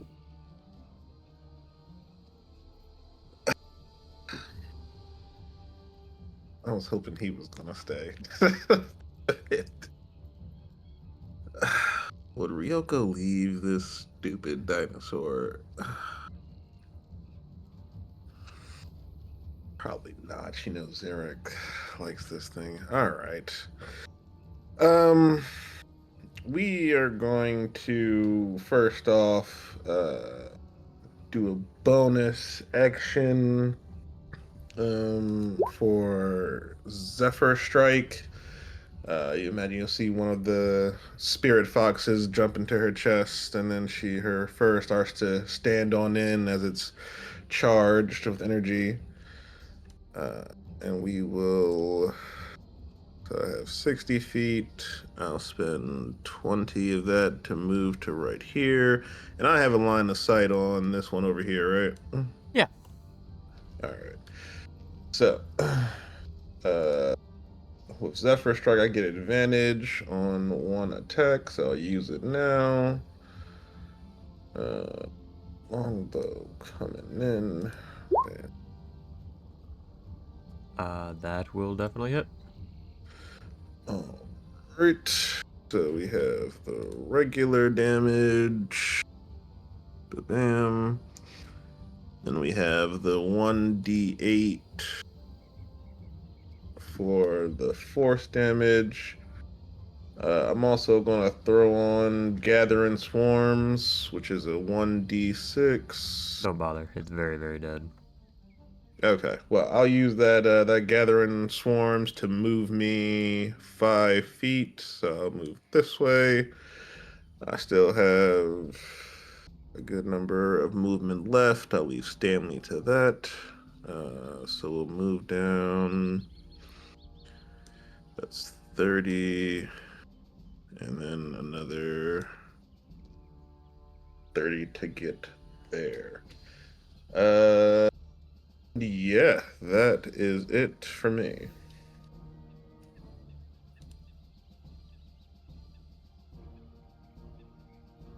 Okay. Ghost turn is done. The heavily armored individuals again on the walls and such, shooting down their crossbows. Big hit on that guy.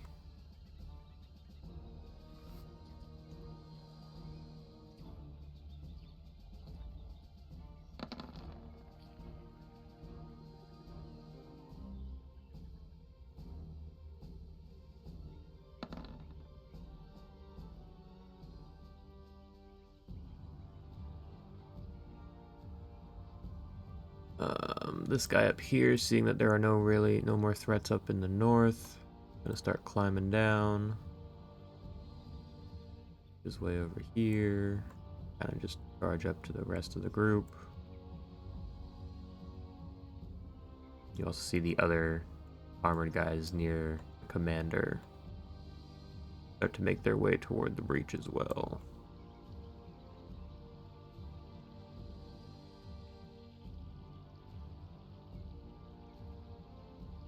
That breach is getting very, very crowded. Also, the guy at the gate kind of squeezes past you, Zarak, and runs over towards his companion, brethren. That's all of those guys. Imalek.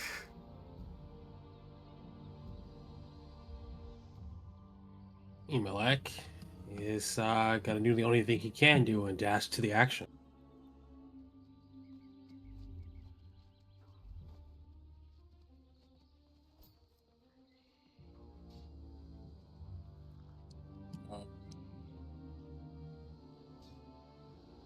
Okie doke. That's it. With my Deinonychus coming in shortly after.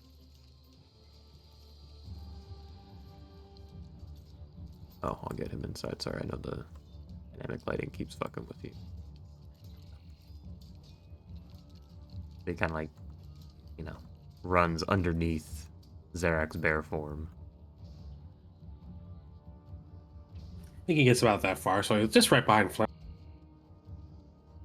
But you can kind of hear the creaking sounds of it as it's kind of running through the mud right behind you. Ooh, roll me an animal handling check real quick. So that's why you put the goats, huh? No, but it just occurred to me. Okay.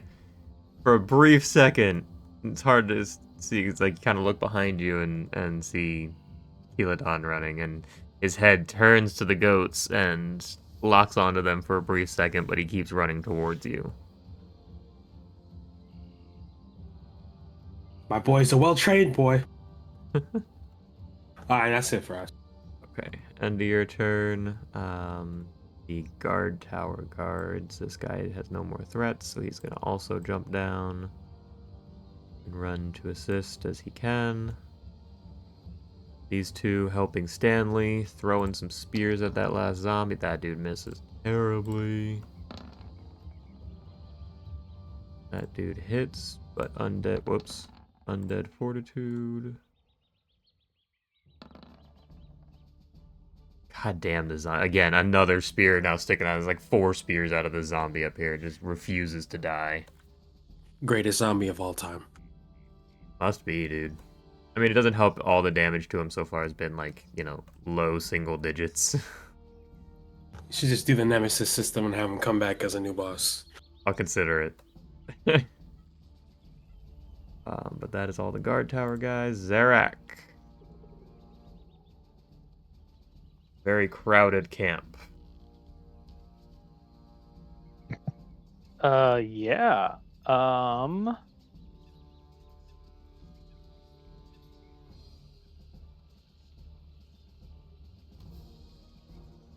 Interesting. Okay. I will get. Do I want to drop my wild shape?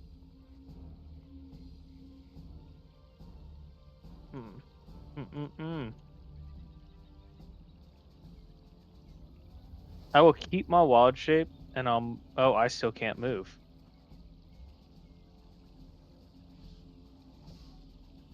Hold on. There you go. Okay. Oh, okay.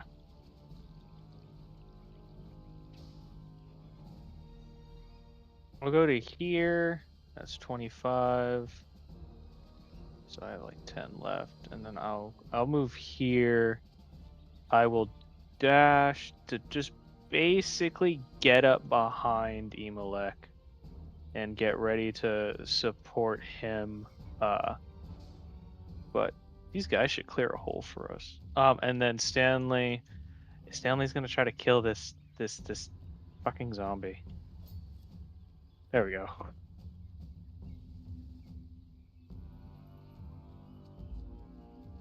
Is it dead?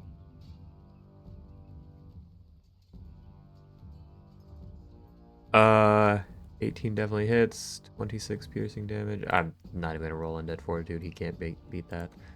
Yes, that zombie is finally dead. He just slams the tail down from above and just crushes it into the ground, and it's just goo.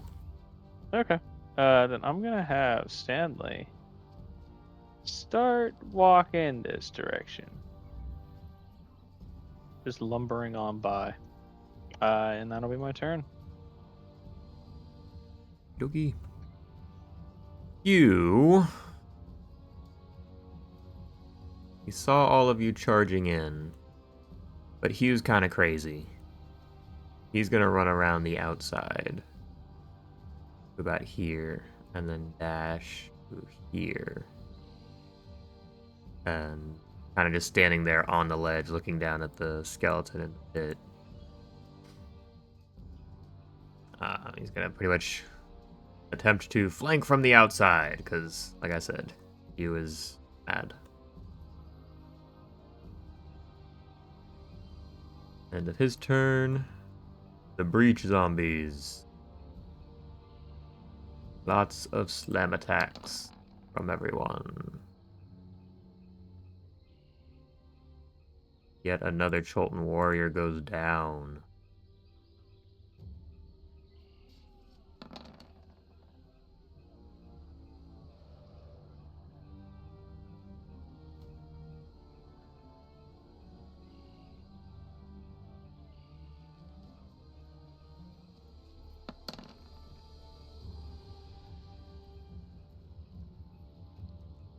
Another Cholton warrior goes down. Dude, these people are getting wiped out over here.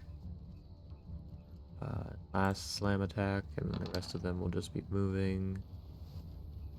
That guy misses. Getting more just kind of creep forward. Actually, it's because they're dead. They're gonna kind of push through like that.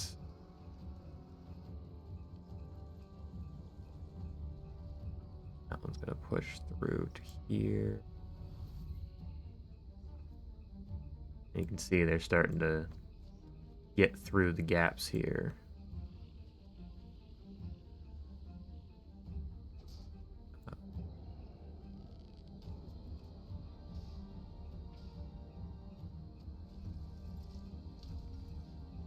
It's to there. All the zombies. Those guys are dead. Skeletons on that side are dead. The acolytes within are starting to panic. This guy attempts to run back and away.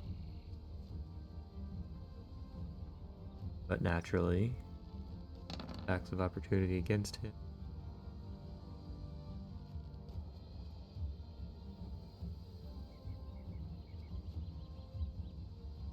Does get hit, but he's okay. Starts to run. This acolyte also starts to turn and flee.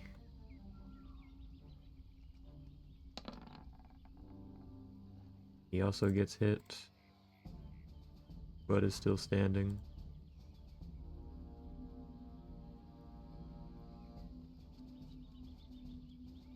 This guy kind of starts moving forward as well, just to assist where he can, if he can. Those are the acolytes. Lorsa. She again kind of runs over to this side again and looses a couple more longbow shots. Pew pew.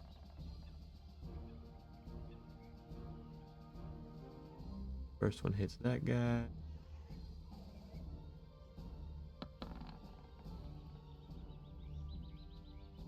But he has an arrow sticking out of him.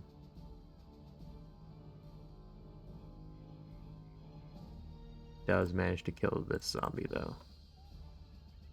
Her turn.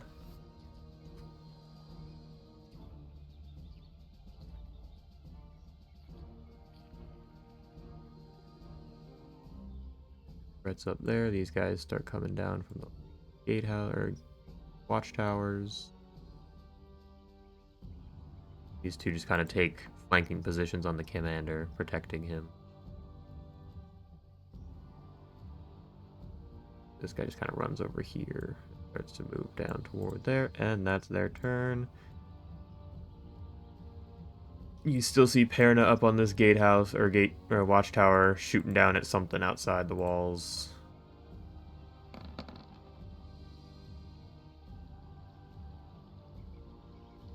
And that's their turn.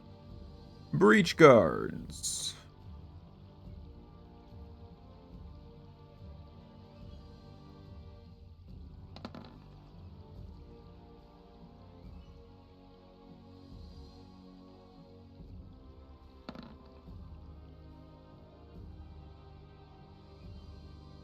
Party zombies over here.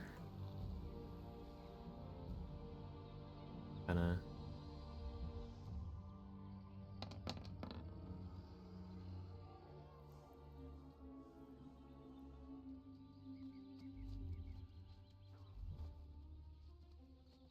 Sorry, some of these turns take a little too long, and I know this is a little on the boring side here.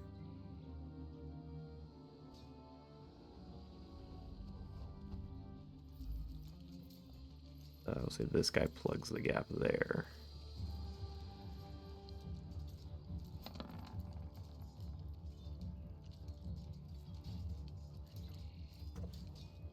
Okay, Flint, back to you. Sorry about that. May I run through the tent?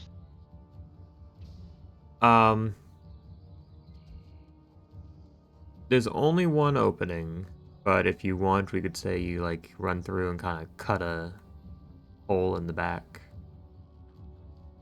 Okay, base I want to take the dash action and end up here. Okay.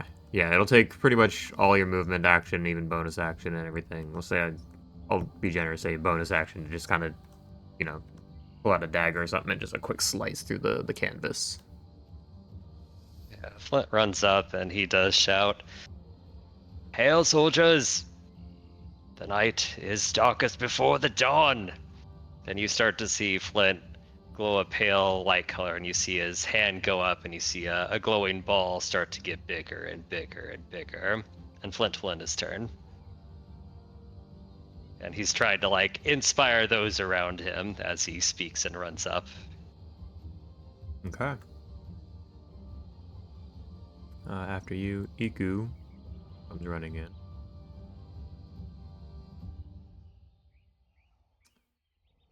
And seeing how crowded it is everywhere, kind of runs up next to this acolyte. That'll be pretty much her turn.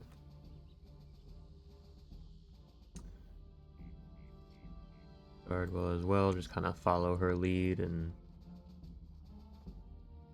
attempt to follow and protect.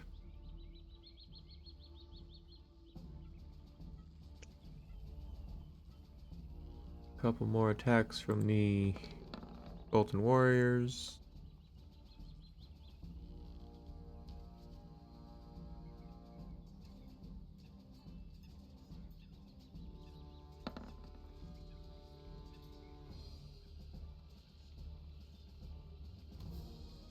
I actually see the Cholton Warrior kill this guy right. Get that body out of the way.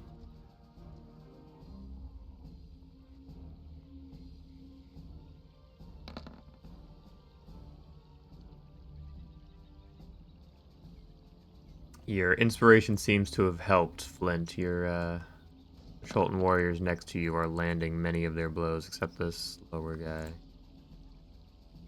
Unfortunately misses his. But you do see him, kill one zombie and the spear pierces through another. This guy back here attempts to throw a spear over his friend.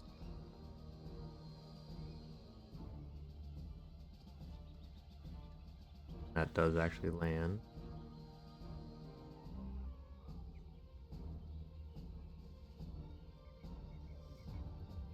Pretty much be your turn. We'll say Kalsakanta runs up to this side of you. That's their turn. Ord swinging away. First attack misses the skeleton in front of him, but his second one lands and does a big old chunk. You see the skeleton's arm just kind of gets completely severed, but still has a short sword in its other hand.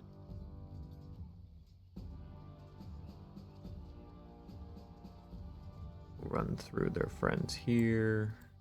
Run to here. Get to about there. Same thing with this guy.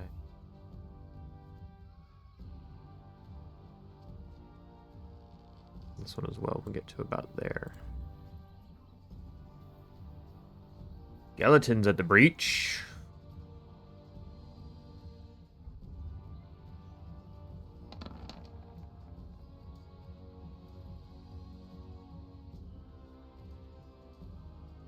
Bolton Warrior goes down. This one steps forward and actually takes a swing at you, Flint, with your glowing orb of energy. But rolls a natural 1 and completely miss.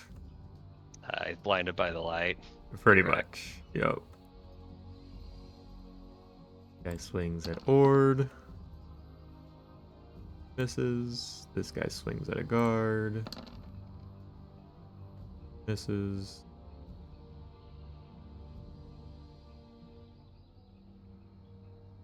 Guy comes charging in. And this pushes through as well, also swing.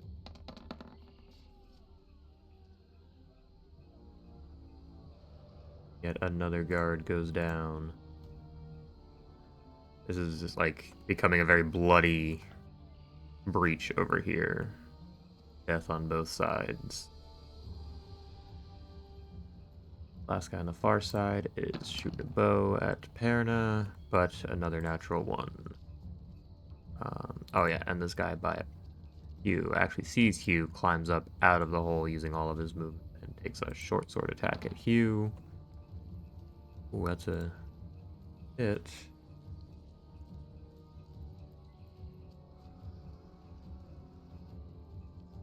I think that's all of them.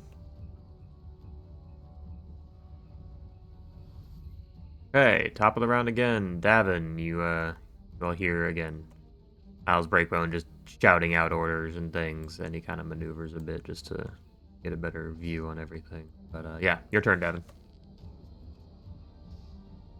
All right. I am going to shuffle and make my way up here, so that way I'm front line. And I'm gonna, do what I do with my sword and poke away and slash and stuff. Yep.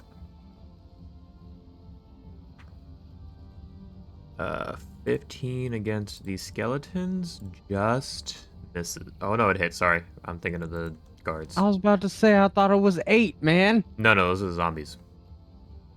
Oh, okay. Skeletons are 13. Still, yes.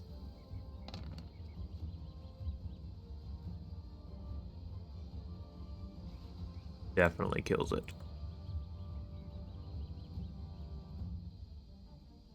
Um, and I'm gonna step on back for a second, and that'll Okay. be my turn. This zombie here will get an attack of opportunity. Really? Yeah, you're within 5 feet. Thought I had fancy footwork. Oh, you do. You're absolutely right. Okay, I was like, what? Yep, you certainly do. Haha, zombie, try your best. That's my turn. Okay, again, Wolf Frygor up here. Couple of quick longbow shots. Pew pew. Both miss miserably. Acolyte outside, follows you all in, runs up to the commander, changes a few words.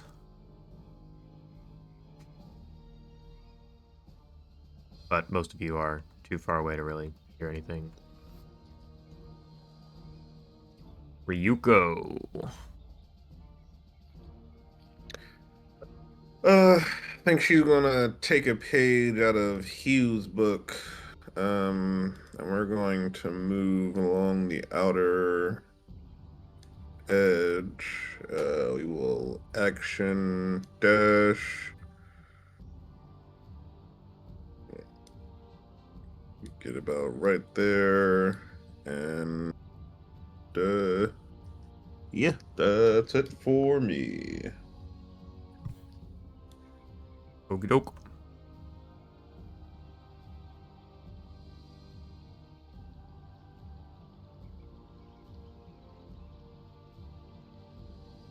Other veterans and more armored individuals take their turn. This guy who was up on the wall steps down. Good person.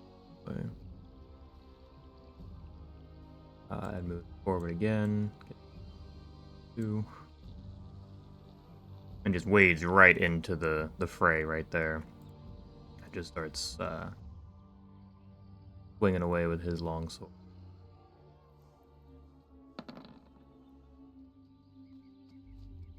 Big hit on that guy.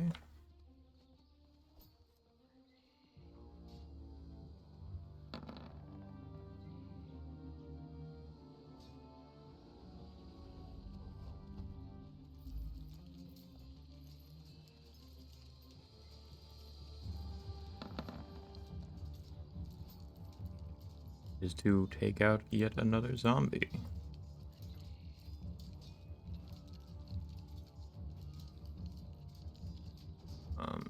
He takes one more step forward and just kind of wades into the middle of all of them, feeling very confident. This guy over here also swings with a great longsword.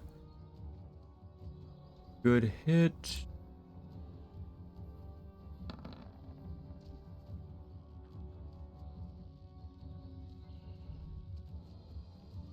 But not enough. Yet another undead fortitude survival.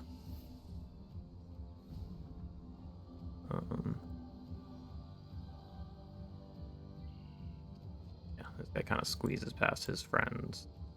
Runs up to try to close this gap. Oh, so many bodies.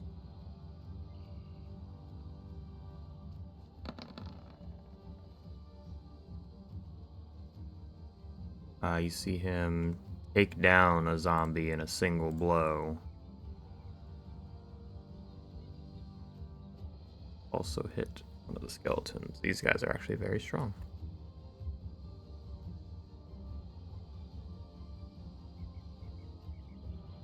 Again, a little bit more maneuvering.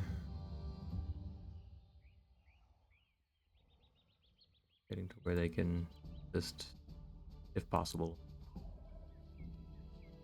Their turn. Imelek.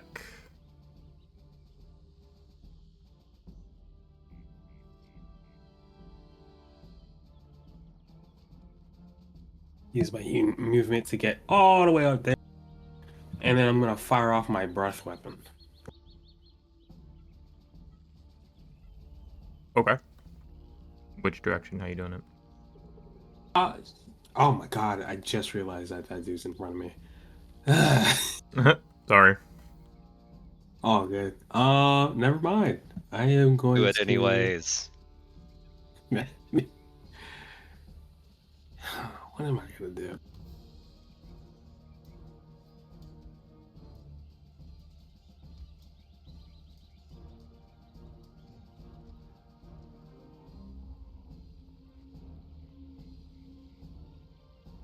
How does the guy in front of me look? Is he like healthy? Not quite bloody, but he's definitely taken a few hits. Probably has like a couple of arrows sticking out of his armor. I'll heal him for 5 with lay out hands.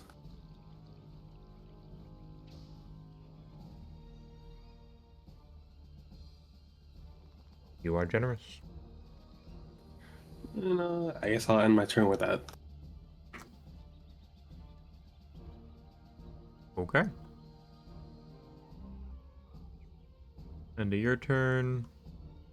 Most of those guards are part of the fray now, so we'll just skip them. Zarak.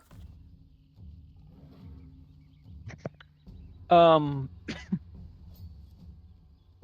I stand here, am I able to stand here? It's not possible for me to like walk up behind an NPC and like motion them with my head to move out of the way. If you'd maneuver, see, getting here is really tight. But I'd say you could get to there. You'd have reach on this one. Okay. Then I'm going to attack that zombie with my claws. Doing that much damage. Okay, good damage. How is the undead fortitude gonna save him? It is not. Ooh, big rake with your claws, and that zombie falls apart. Then I'm just gonna motion to this Cholton warrior to like move next when her turn comes up. Then that'll be Zarek's turn, and Stanley's gonna dash, and he's gonna run 80 feet this direction, just doom doom doom thundering around, and that'll be my turn. Okie doke. He's gonna swing at the one in front of him. Manages to kill it, and then go charging forward.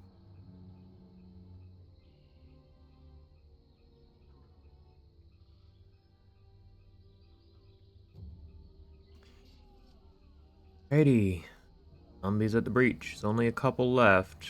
Like there's about 3 zombies left. The rest are skeletons.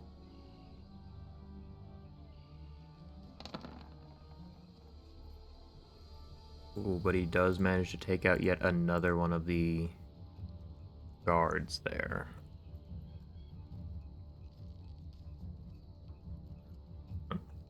This one back here. Pushes past all that.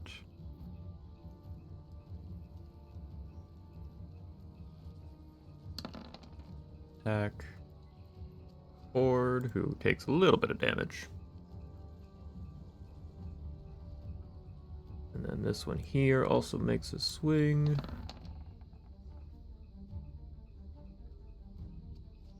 Wow. Taking out yet another guard. You guys not doing well. I'll say this last zombie here kind of like grabbed that guard here and just like pulled him in and just started gnawing on him. Shouts of, pain and suffering and gurgles. Yeah, I can just remove those guys because they're all dead. That side's acolytes within, beginning to panic a bit. Can't quite reach most of the wounded. We'll say this guy over here runs. Doesn't.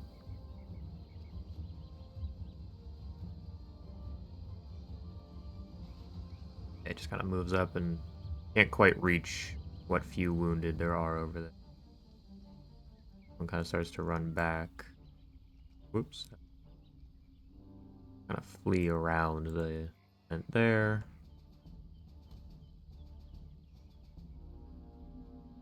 That will be their turn. Lorsa.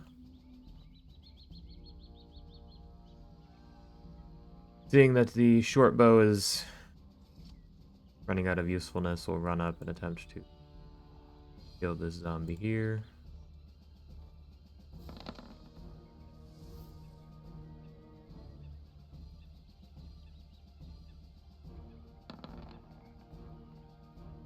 But again, she stabs it in the back, and it just holds on because zombies are difficult to kill.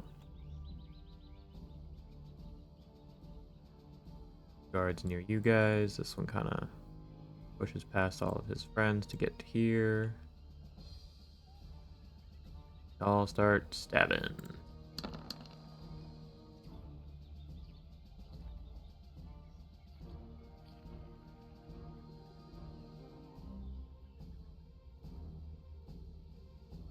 Get out of the way. Sorry, token's fucking up my rolls.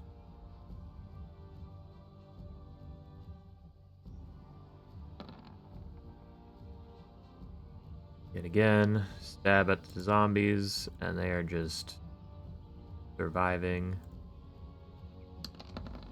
That's a big miss from that guy.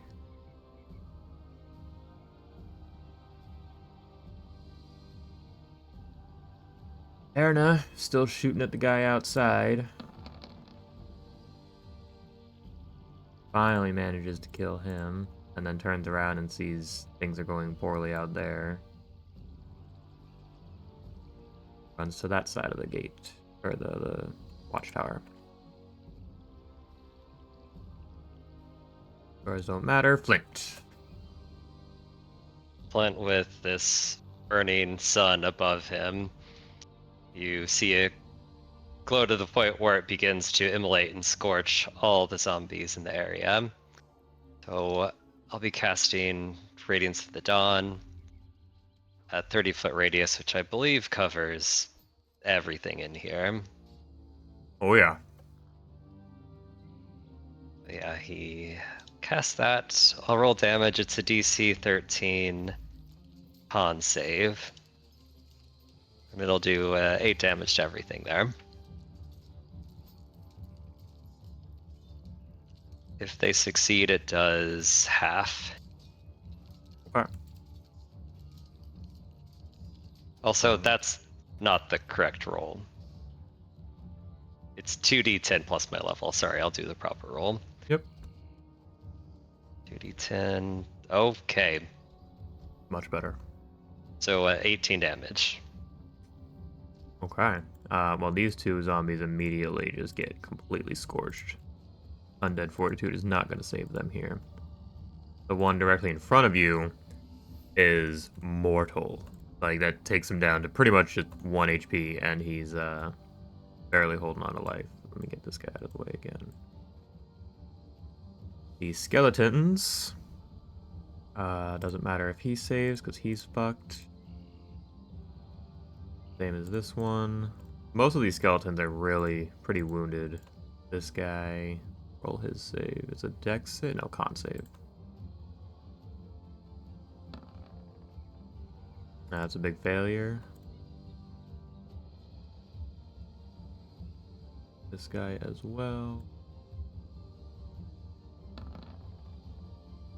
Also a big failure. Man, you wiped out most of the remaining enemies. There's really just one zombie left, and he's barely holding on. Like he lost an arm at this point. His legs all bent out of shape. His head's cocked to the side. Looks like it's stuck on his shoulder. But somehow he's just looking at you, hungry. Flint yells, "May we scorch the scourge and rotting flesh from their spirits. Live on!" And he'll end his turn.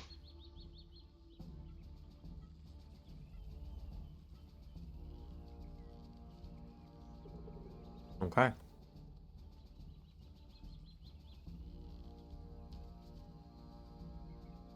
Iku's turn. Instead of charging forward, she's actually going to go back. Kind of like disappear inside the medical tent there.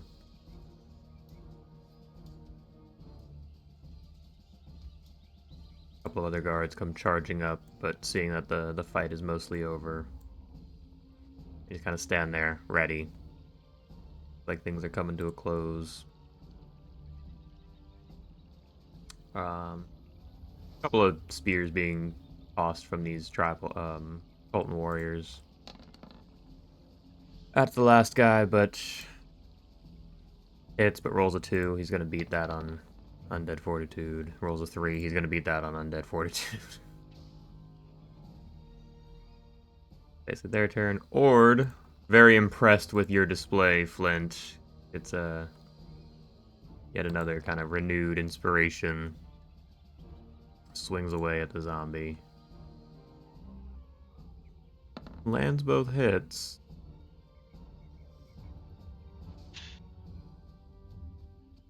And finishes it.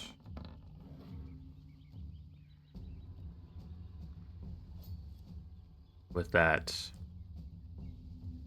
you all look around, breathing heavily.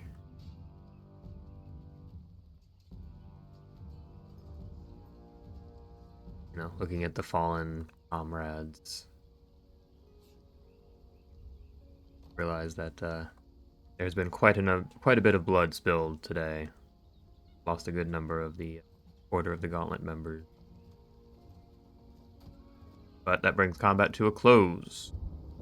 I know it's a little late, but let's take a quick break. And be back within 5 to 10 minutes at most. Sounds good. Cool beans.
Alright, jumping back into this.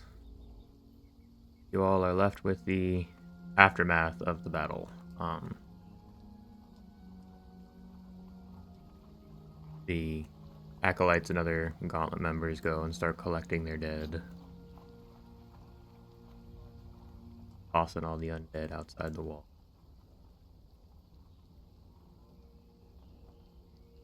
Just, to make it easier, I'll just all this shit away.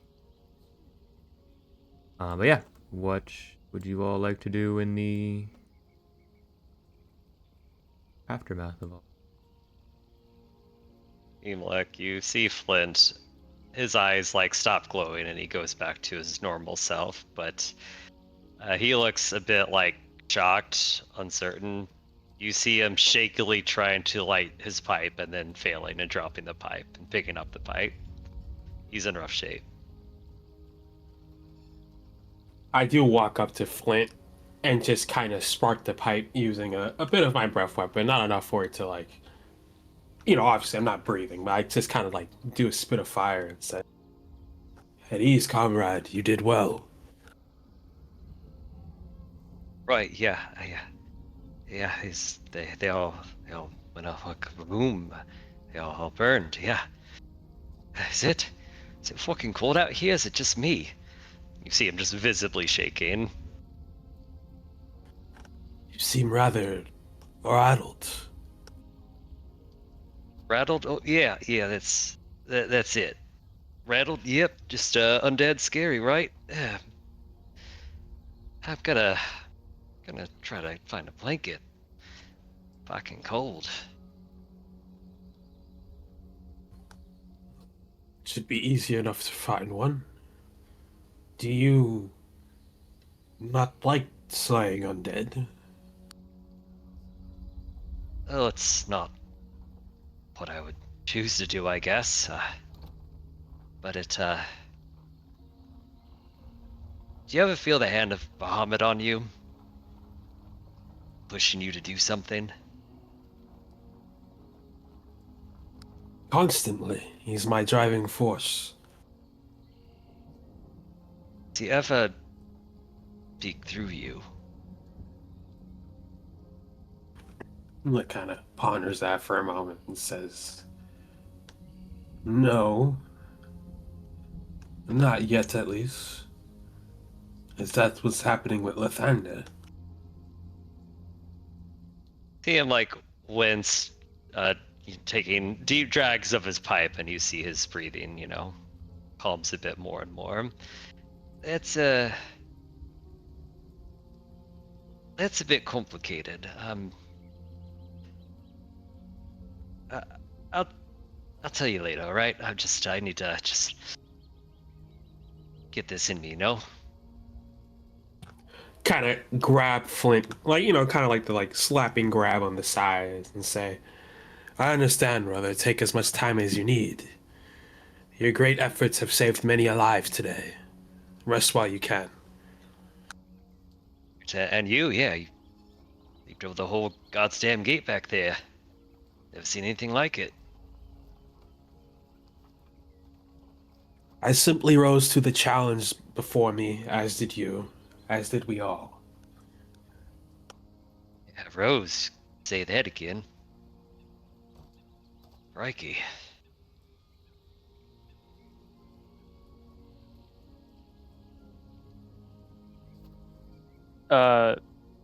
Zara will actually be just kind of investigating the zombie and skeleton bodies, seeing if he can find any, like, I don't know, artifacts on them. Okay. Give me an investigation check. Yeah, that sounds right. Yep. Much like the goblins, actually worse than the goblins, the few weapons that those skeletons had were all very rusted, chipped, broken, barely holding on, rotted even. The zombies themselves didn't actually carry any weapons. But something does kind of catch your eye, even with the two. A vast majority of these, not every single one of them, but a vast majority of them look like they have some sort of blue triangle mark or branding or something. And there's like a faint glow to it. A blue triangle. Are Yeah. they all in like the same spot, or is it like different? A lot of them have it on their forehead. Some have it like on an arm or shoulder. But generally visible in very like visible areas, but mostly like on the forehead. Would I be able to like use an Arcana check to try to suss out what type of magic it is? I'd say give me a history check. History. All right. Yeah. Wow. Okay. Again, very. You've never seen it before. You feel confident about that, but there's something deep in your core that you can't seem to shake. Something almost familiar. Something about it keeps, resonates deep inside of you.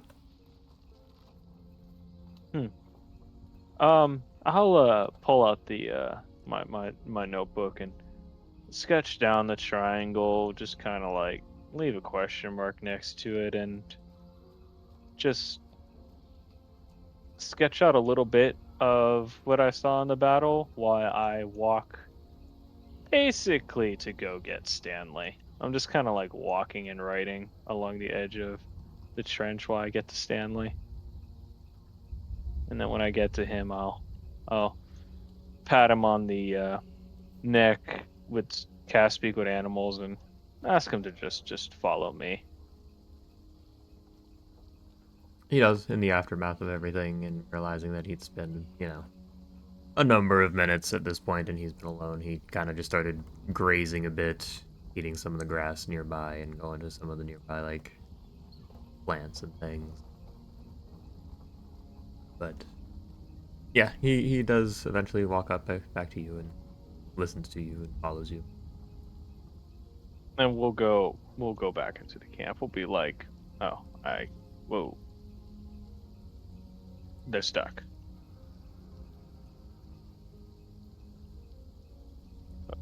Thank you. Yeah, we'll be like right here. I'll give him some good berries as well, just to heal him up, but also, keep him happy. And he's very happy with it. But yeah, that'll be it.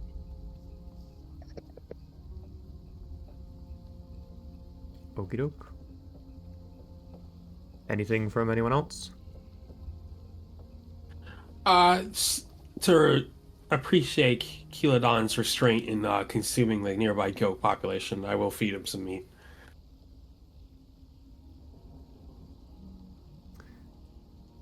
Yes, and he takes it very happily, scarfs it down quite quickly.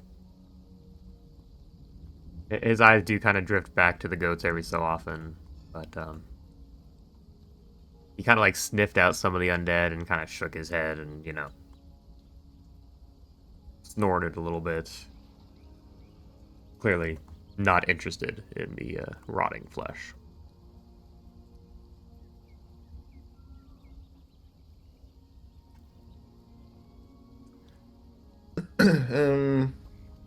Nothing really much for Ryoku. I guess if they're planning on moving some of the debris away, she'll help as best she can for a time period, and then she'll probably just drift off. Yeah, most of them, most of the Gauntlet guys, are kind of a little shaken. A lot of the veterans immediately start kind of going up and start clearing out some of the debris, creating a bit of like a makeshift wall where the breach was. A couple others go running back to the gate and seal it up. But yeah, everyone seems to be just kind of soaking it in and dealing with what just occurred. Ord Firebeard kind of walks up to all of you, especially Emelec and Flint, and kind of gives you guys a big old pat on the shoulder. And all right, well, glad you all showed up when you did. Looking a bit hairy there for a second.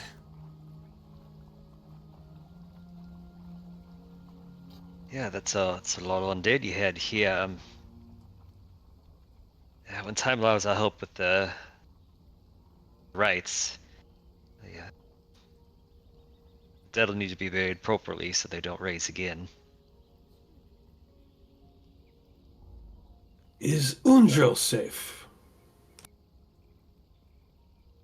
Right, well, I think so. She's, as I saw, she was in the medical tents, taking care of some of the wounded.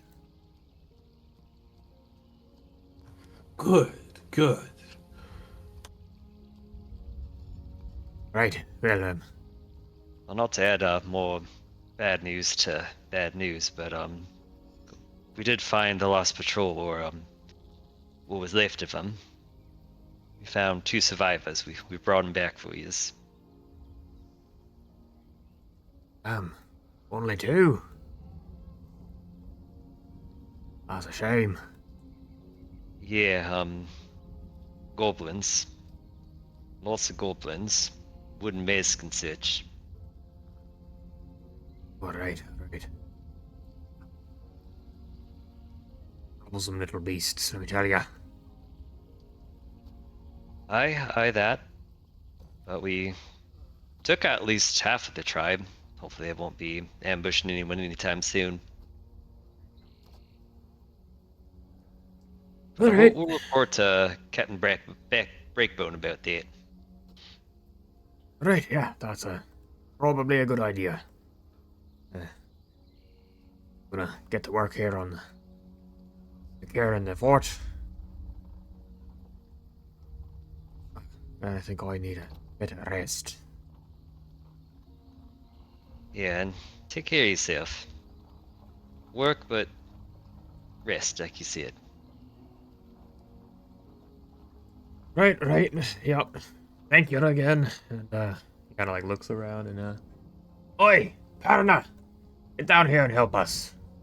And she's up on like the guard tower and just kind of gives a nod and jumps down. Yeah, again, clearly the more experienced and veteran gauntlet members are taking part in this, while a lot of the other, less experienced members are kind of like breathing heavily, struggling to kind of just deal with and cope with all that just happened.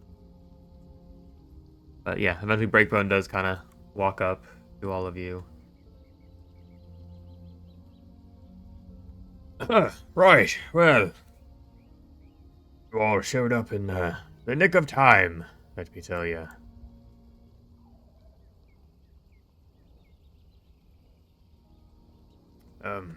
Right. Yeah, quite an ambush. You guys see him coming? No, they just came out of the forest, out of nowhere, out of the jungle, and before we knew it, there was a breach, and they came from the south, I think. I'm not entirely sure. I was in my command tent, and again, he seems to be struggling a bit. He's like, but we pushed him back, held the fort. We did the gauntlet proud today. And kind of looks around. Good job, men, all of you. Held your ground.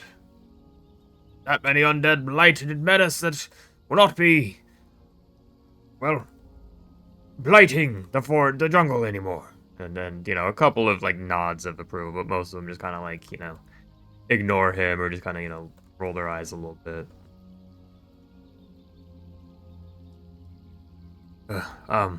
Right, well, you all... This felt more, coordinated. Thought they was supposed to just be roaming undead, but the way they attacked, it could have been an orcish horde. Did it feel different to you? Well,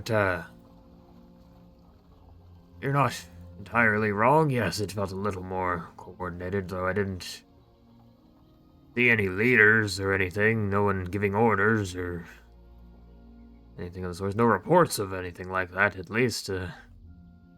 But it's not uncommon that large hordes like that, roam the jungle.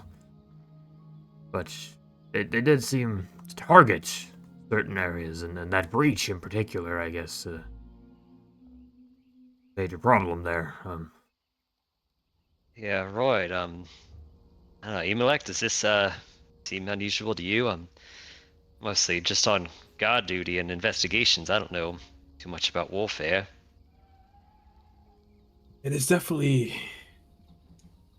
Is it strange for a group of undead to hoard in a position and burst through? No, but this did seem like targeted efforts. Why are they centralizing on this camp? Because there's a large abundance of living flesh here? No, that doesn't make sense to me. Does Flint see the triangles on any of the corpses nearby? If he takes, the time to look at any of them, yeah, they're not difficult to see at all. Yeah, I think Flint, as he's discussing this, he'll, just curious mind about what might have caused this. He'll look over the undead.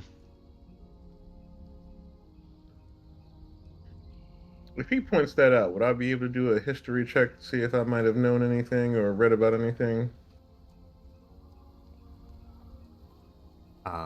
I suppose if anybody pointed it out, or if you're looking for it as well. Well, I just suppose that if Flint mentions it, I mean, I don't think Ryoku would care too much about the things, but if like Flint mentions, like, oh, it's weird that some of them have, the markings on them. But if not, then it's all good. Would it be something you pointed out there, Flint, or just kind of take note Do of it I see yourself? it? The mark? Yeah, if you're, looking at the bodies and stuff, like I said, not difficult to see at all. Yeah, I think Flint will see the mark, and is it on the flesh? Yeah, I mean, both the zombies and the skeletons seem to have, not all of them, but a majority of them do seem to have the blue triangle on them. Yeah, Flint will actually take his dagger and cut around the flesh that has the mark and separate it from the body and take a close look, and he'll show it to the others around him. Is anyone here skilled with magic?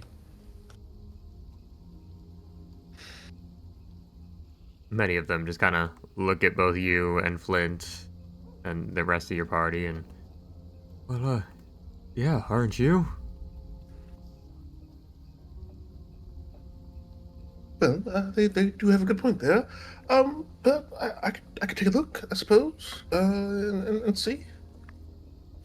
Yeah, I don't know much either. I mean, arrested a necromancer or two, but that's been about it. There's no one here with a deep understanding of necromantic magics. Oh, imagine a wizard out here. Think they'd go mad from all their parchment getting wet. Doubt there's one of those for many miles, I'd imagine.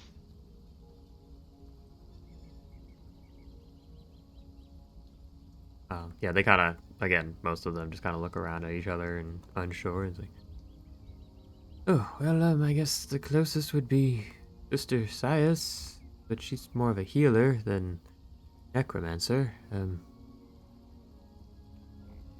But sure, no necromancers around here. Sort of frowned upon within the gauntlet, you understand. I imagine it would be.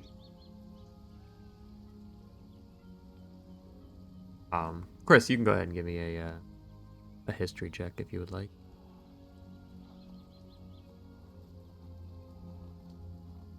Nope, not familiar at all. Never seen anything like it. No dice?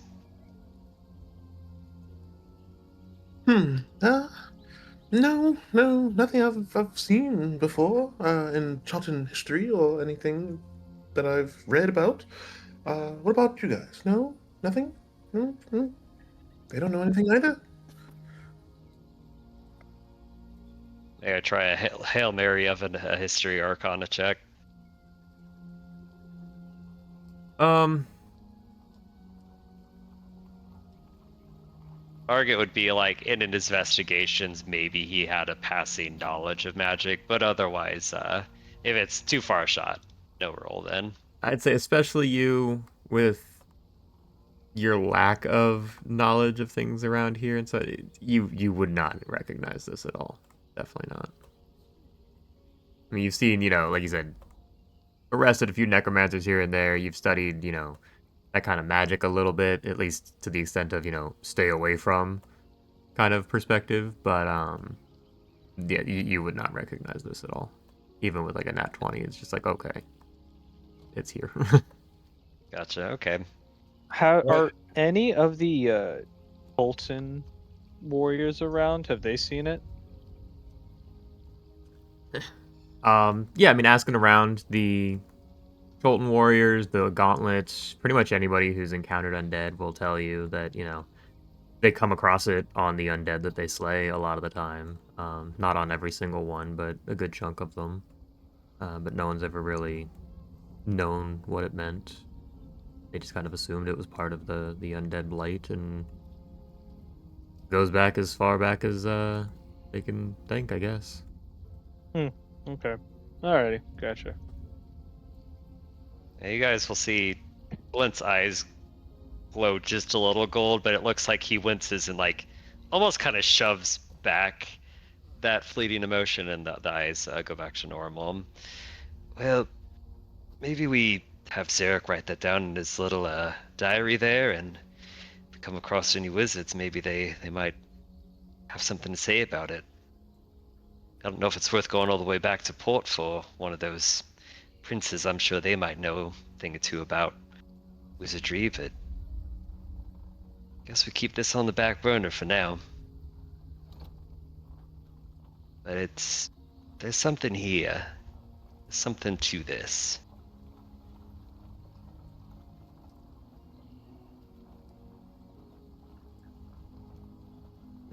Well, I mean, if we suggest that maybe somebody is potentially controlling uh, all of these zombies, I mean, I suppose that would stand to reason that they would want the camp and everyone here gone. Yes, yes. I mean, they are killing all of them. That would probably be annoying for whoever. Could be. Could be.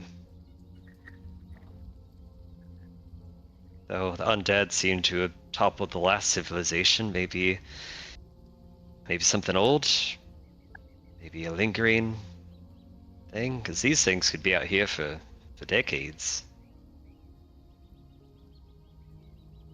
In fact, where'd all these bodies come from? They had to die and be risen, but as you can see, not many cities out here exactly, so where are they from? Yes, yes. You see, that is what I have been asking. For a dense and seemingly abandoned jungle of civilization for some time, where are these hordes of undead coming from? You don't think these what they call them? Amuans. You don't think these are the same people? That civilization was or disappeared some time ago before the settling of the port. The zombies, I mean, maybe the skeletons, but wouldn't zombies decay over time? I'm not familiar with necromancy, though. It's powerful. Hermansa, I don't know. Might make them linger longer, might keep them fresher longer. So perhaps seeking out these lost cities is the key then. Could be, but we got other things to take care of out here. At least I do, but something to keep an eye on, especially if we got Ryoko here, tomb raiding everything in sight. Oh yes, but we'll try to stay away from the zombie-filled ones. Hopefully. Oh no. What if there's a really shiny ruby at the end of it? Ooh, well, I suppose depends on how many zombies. How many zombies are there? We'll set aside the hypotheticals, but we'll see where things go.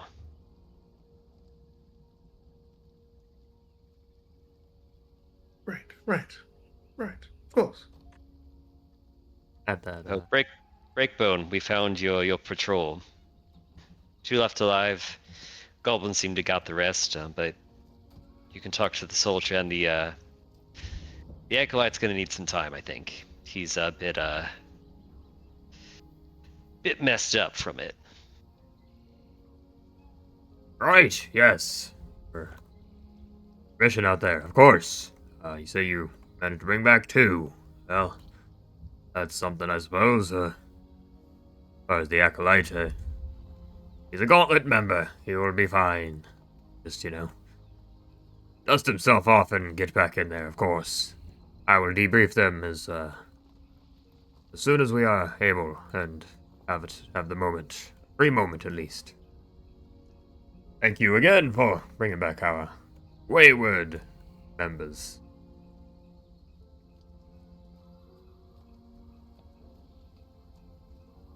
Do we see him fighting on the front lines or like in the vicinity?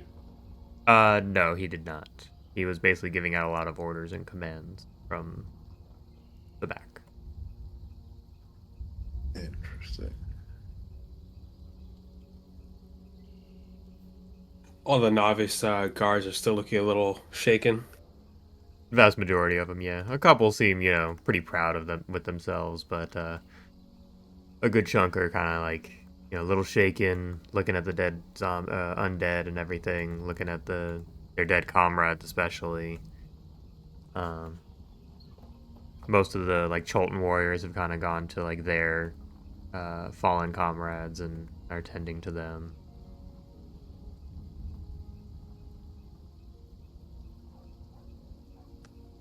Going to kind of find like a crate, seeing all this downness, and kind of step up, start to address the novice guards and whatnot, and say, "Comrades in arms, I am but a guest in your camp, but I see spirits are low, morale is low.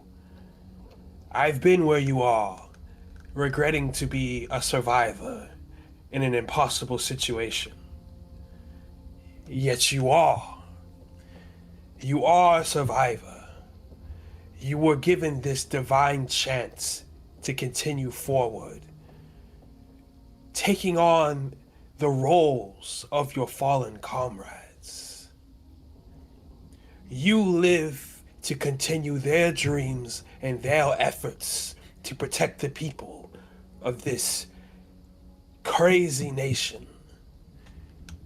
Don't you ever waver, falter in that regard. Again, you survived. Therefore, you are even stronger than you realized.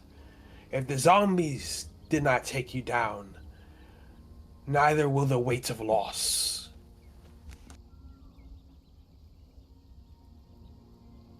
Roll me a, let's say, either performance or persuasion. Yeah, it's the same for me.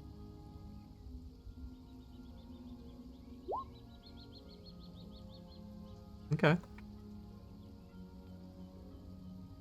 A couple still seem rattled, but most of them, you see their back straighten up a little bit, kind of take some deep breaths and nod at a lot of the words you're saying. Get a little more inspired, if you will.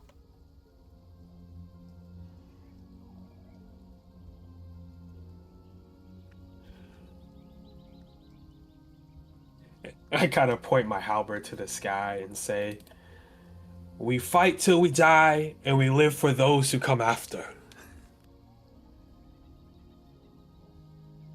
You do see a couple of You the see others. Flint. You see Flint do like an applause, just like clapping, nodding, says "Hear, hear." Yeah, definitely see a few of the others following Flint's lead. A couple of the, novices kind of raise their weapons in similar fashion and just, pump their fist in the air a bit. Definitely rose the spirits a little bit here for sure after such a devastating attack.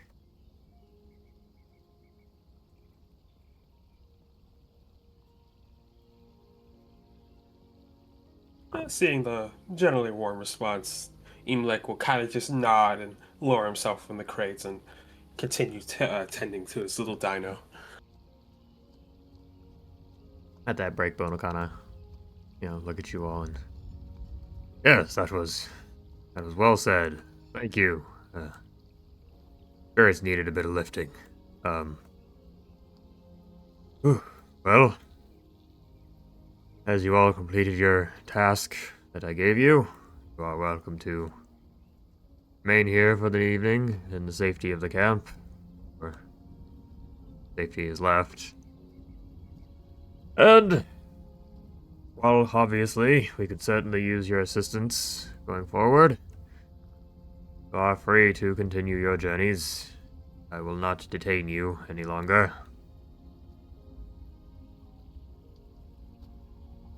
Yeah, glad we could help, Commander Breakbone.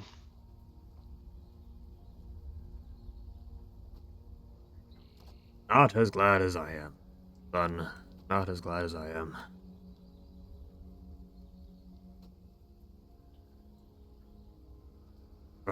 Anyway, unless there's anything else you all need of me, I will be filing the reports on all this. And he kind of, turns on his heel and heads back into his tent. Yeah. You all are left with pretty much the rest of the day / evening, because it was pretty early in the day when you guys got here, I think. It wasn't like first thing in the morning, but it was definitely, midday at the latest. But yeah, the rest of the day is yours. You can stay there the night, heal up, and rest and whatnot. I think Flint would that evening, as they're maybe around I don't know if it's a campfire because it's rainy and shit. But Flint will say, "Well, we did our duty here and helped them out, but where do we want to head next? I know we didn't quite get into the tomb fully there, Ryoko, because on account of you and I almost dying, I don't know if we want to do that or there was mention of an oracle out here, yes? East of Minbala, west? I've forgotten now after all the hubbub. Yes, yes, indeed. There was the oracle. I believe that was near the river Orlong to the east. Um, I believe there was Emelec and his dragon. I think that's still a thing, right? Emelec, dragon, blue, red. Yes. We must see to the mines and investigate this matter. At that, he would kind of chime in and be like, "That's right! Damned dragon that took me on. Worm heart mine. That's where you agreed to go with me."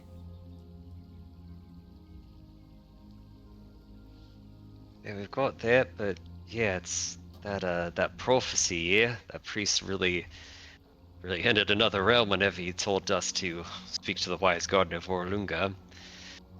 Maybe that divination will point us in the right direction for one of us. I guess we don't know exactly who that was for precisely. But I would say My vote would be to go there first, as we try to gather more information out here for what we're all trying to do. Ryoko will keep hitting up those runes, much as we can. Yes, I would appreciate that greatly. And we could always go back to the one that we missed, where we almost died. But hopefully we won't die this time. That'd be bad. Yeah, would you guys want to go do that before we go find the Oracle and then head south to that mine? What are you guys thinking?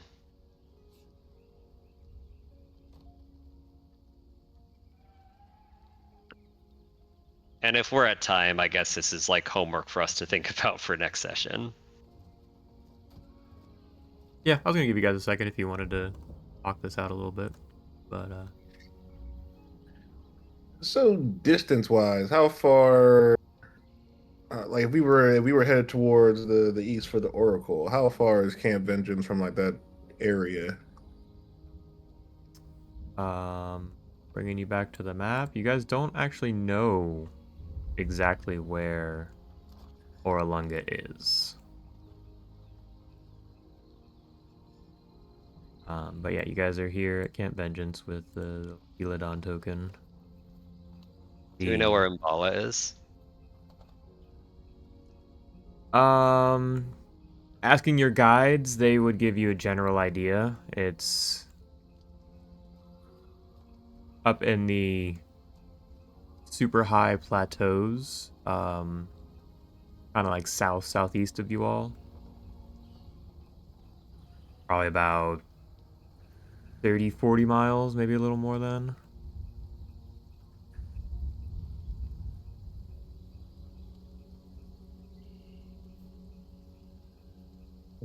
Okay, so we would go northeast, hit up the ruins if we so choose, then southeast from there, and we have guides and we have an expert ranger. Surely we'll find it, right? I have the utmost faith. And I think the Aarakocra for Davin were somewhere east too, or the scroll that he's trying to translate. Well, the undead are to the east as well.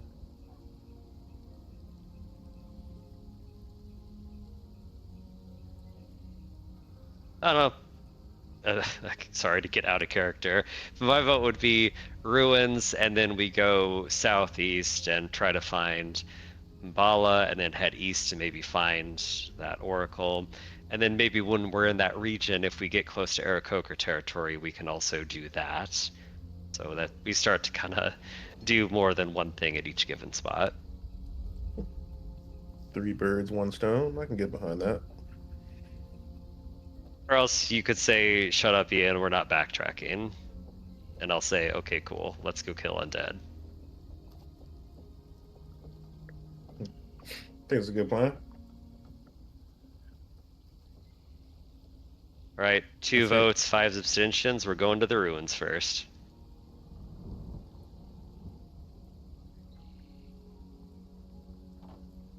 Okay, I guess since no one else has an opinion, you guys are heading back to Camp Righteous. Hell yeah.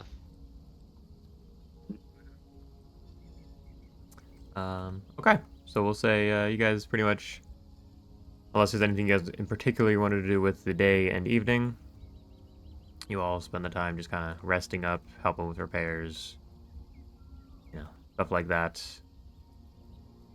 getting some supplies together, and we'll pick up pretty much first thing in the morning as you all are heading out next session. And that will bring this one to a close, unless, again, anyone has anything they want to add real quick before we finish. Nope. We No.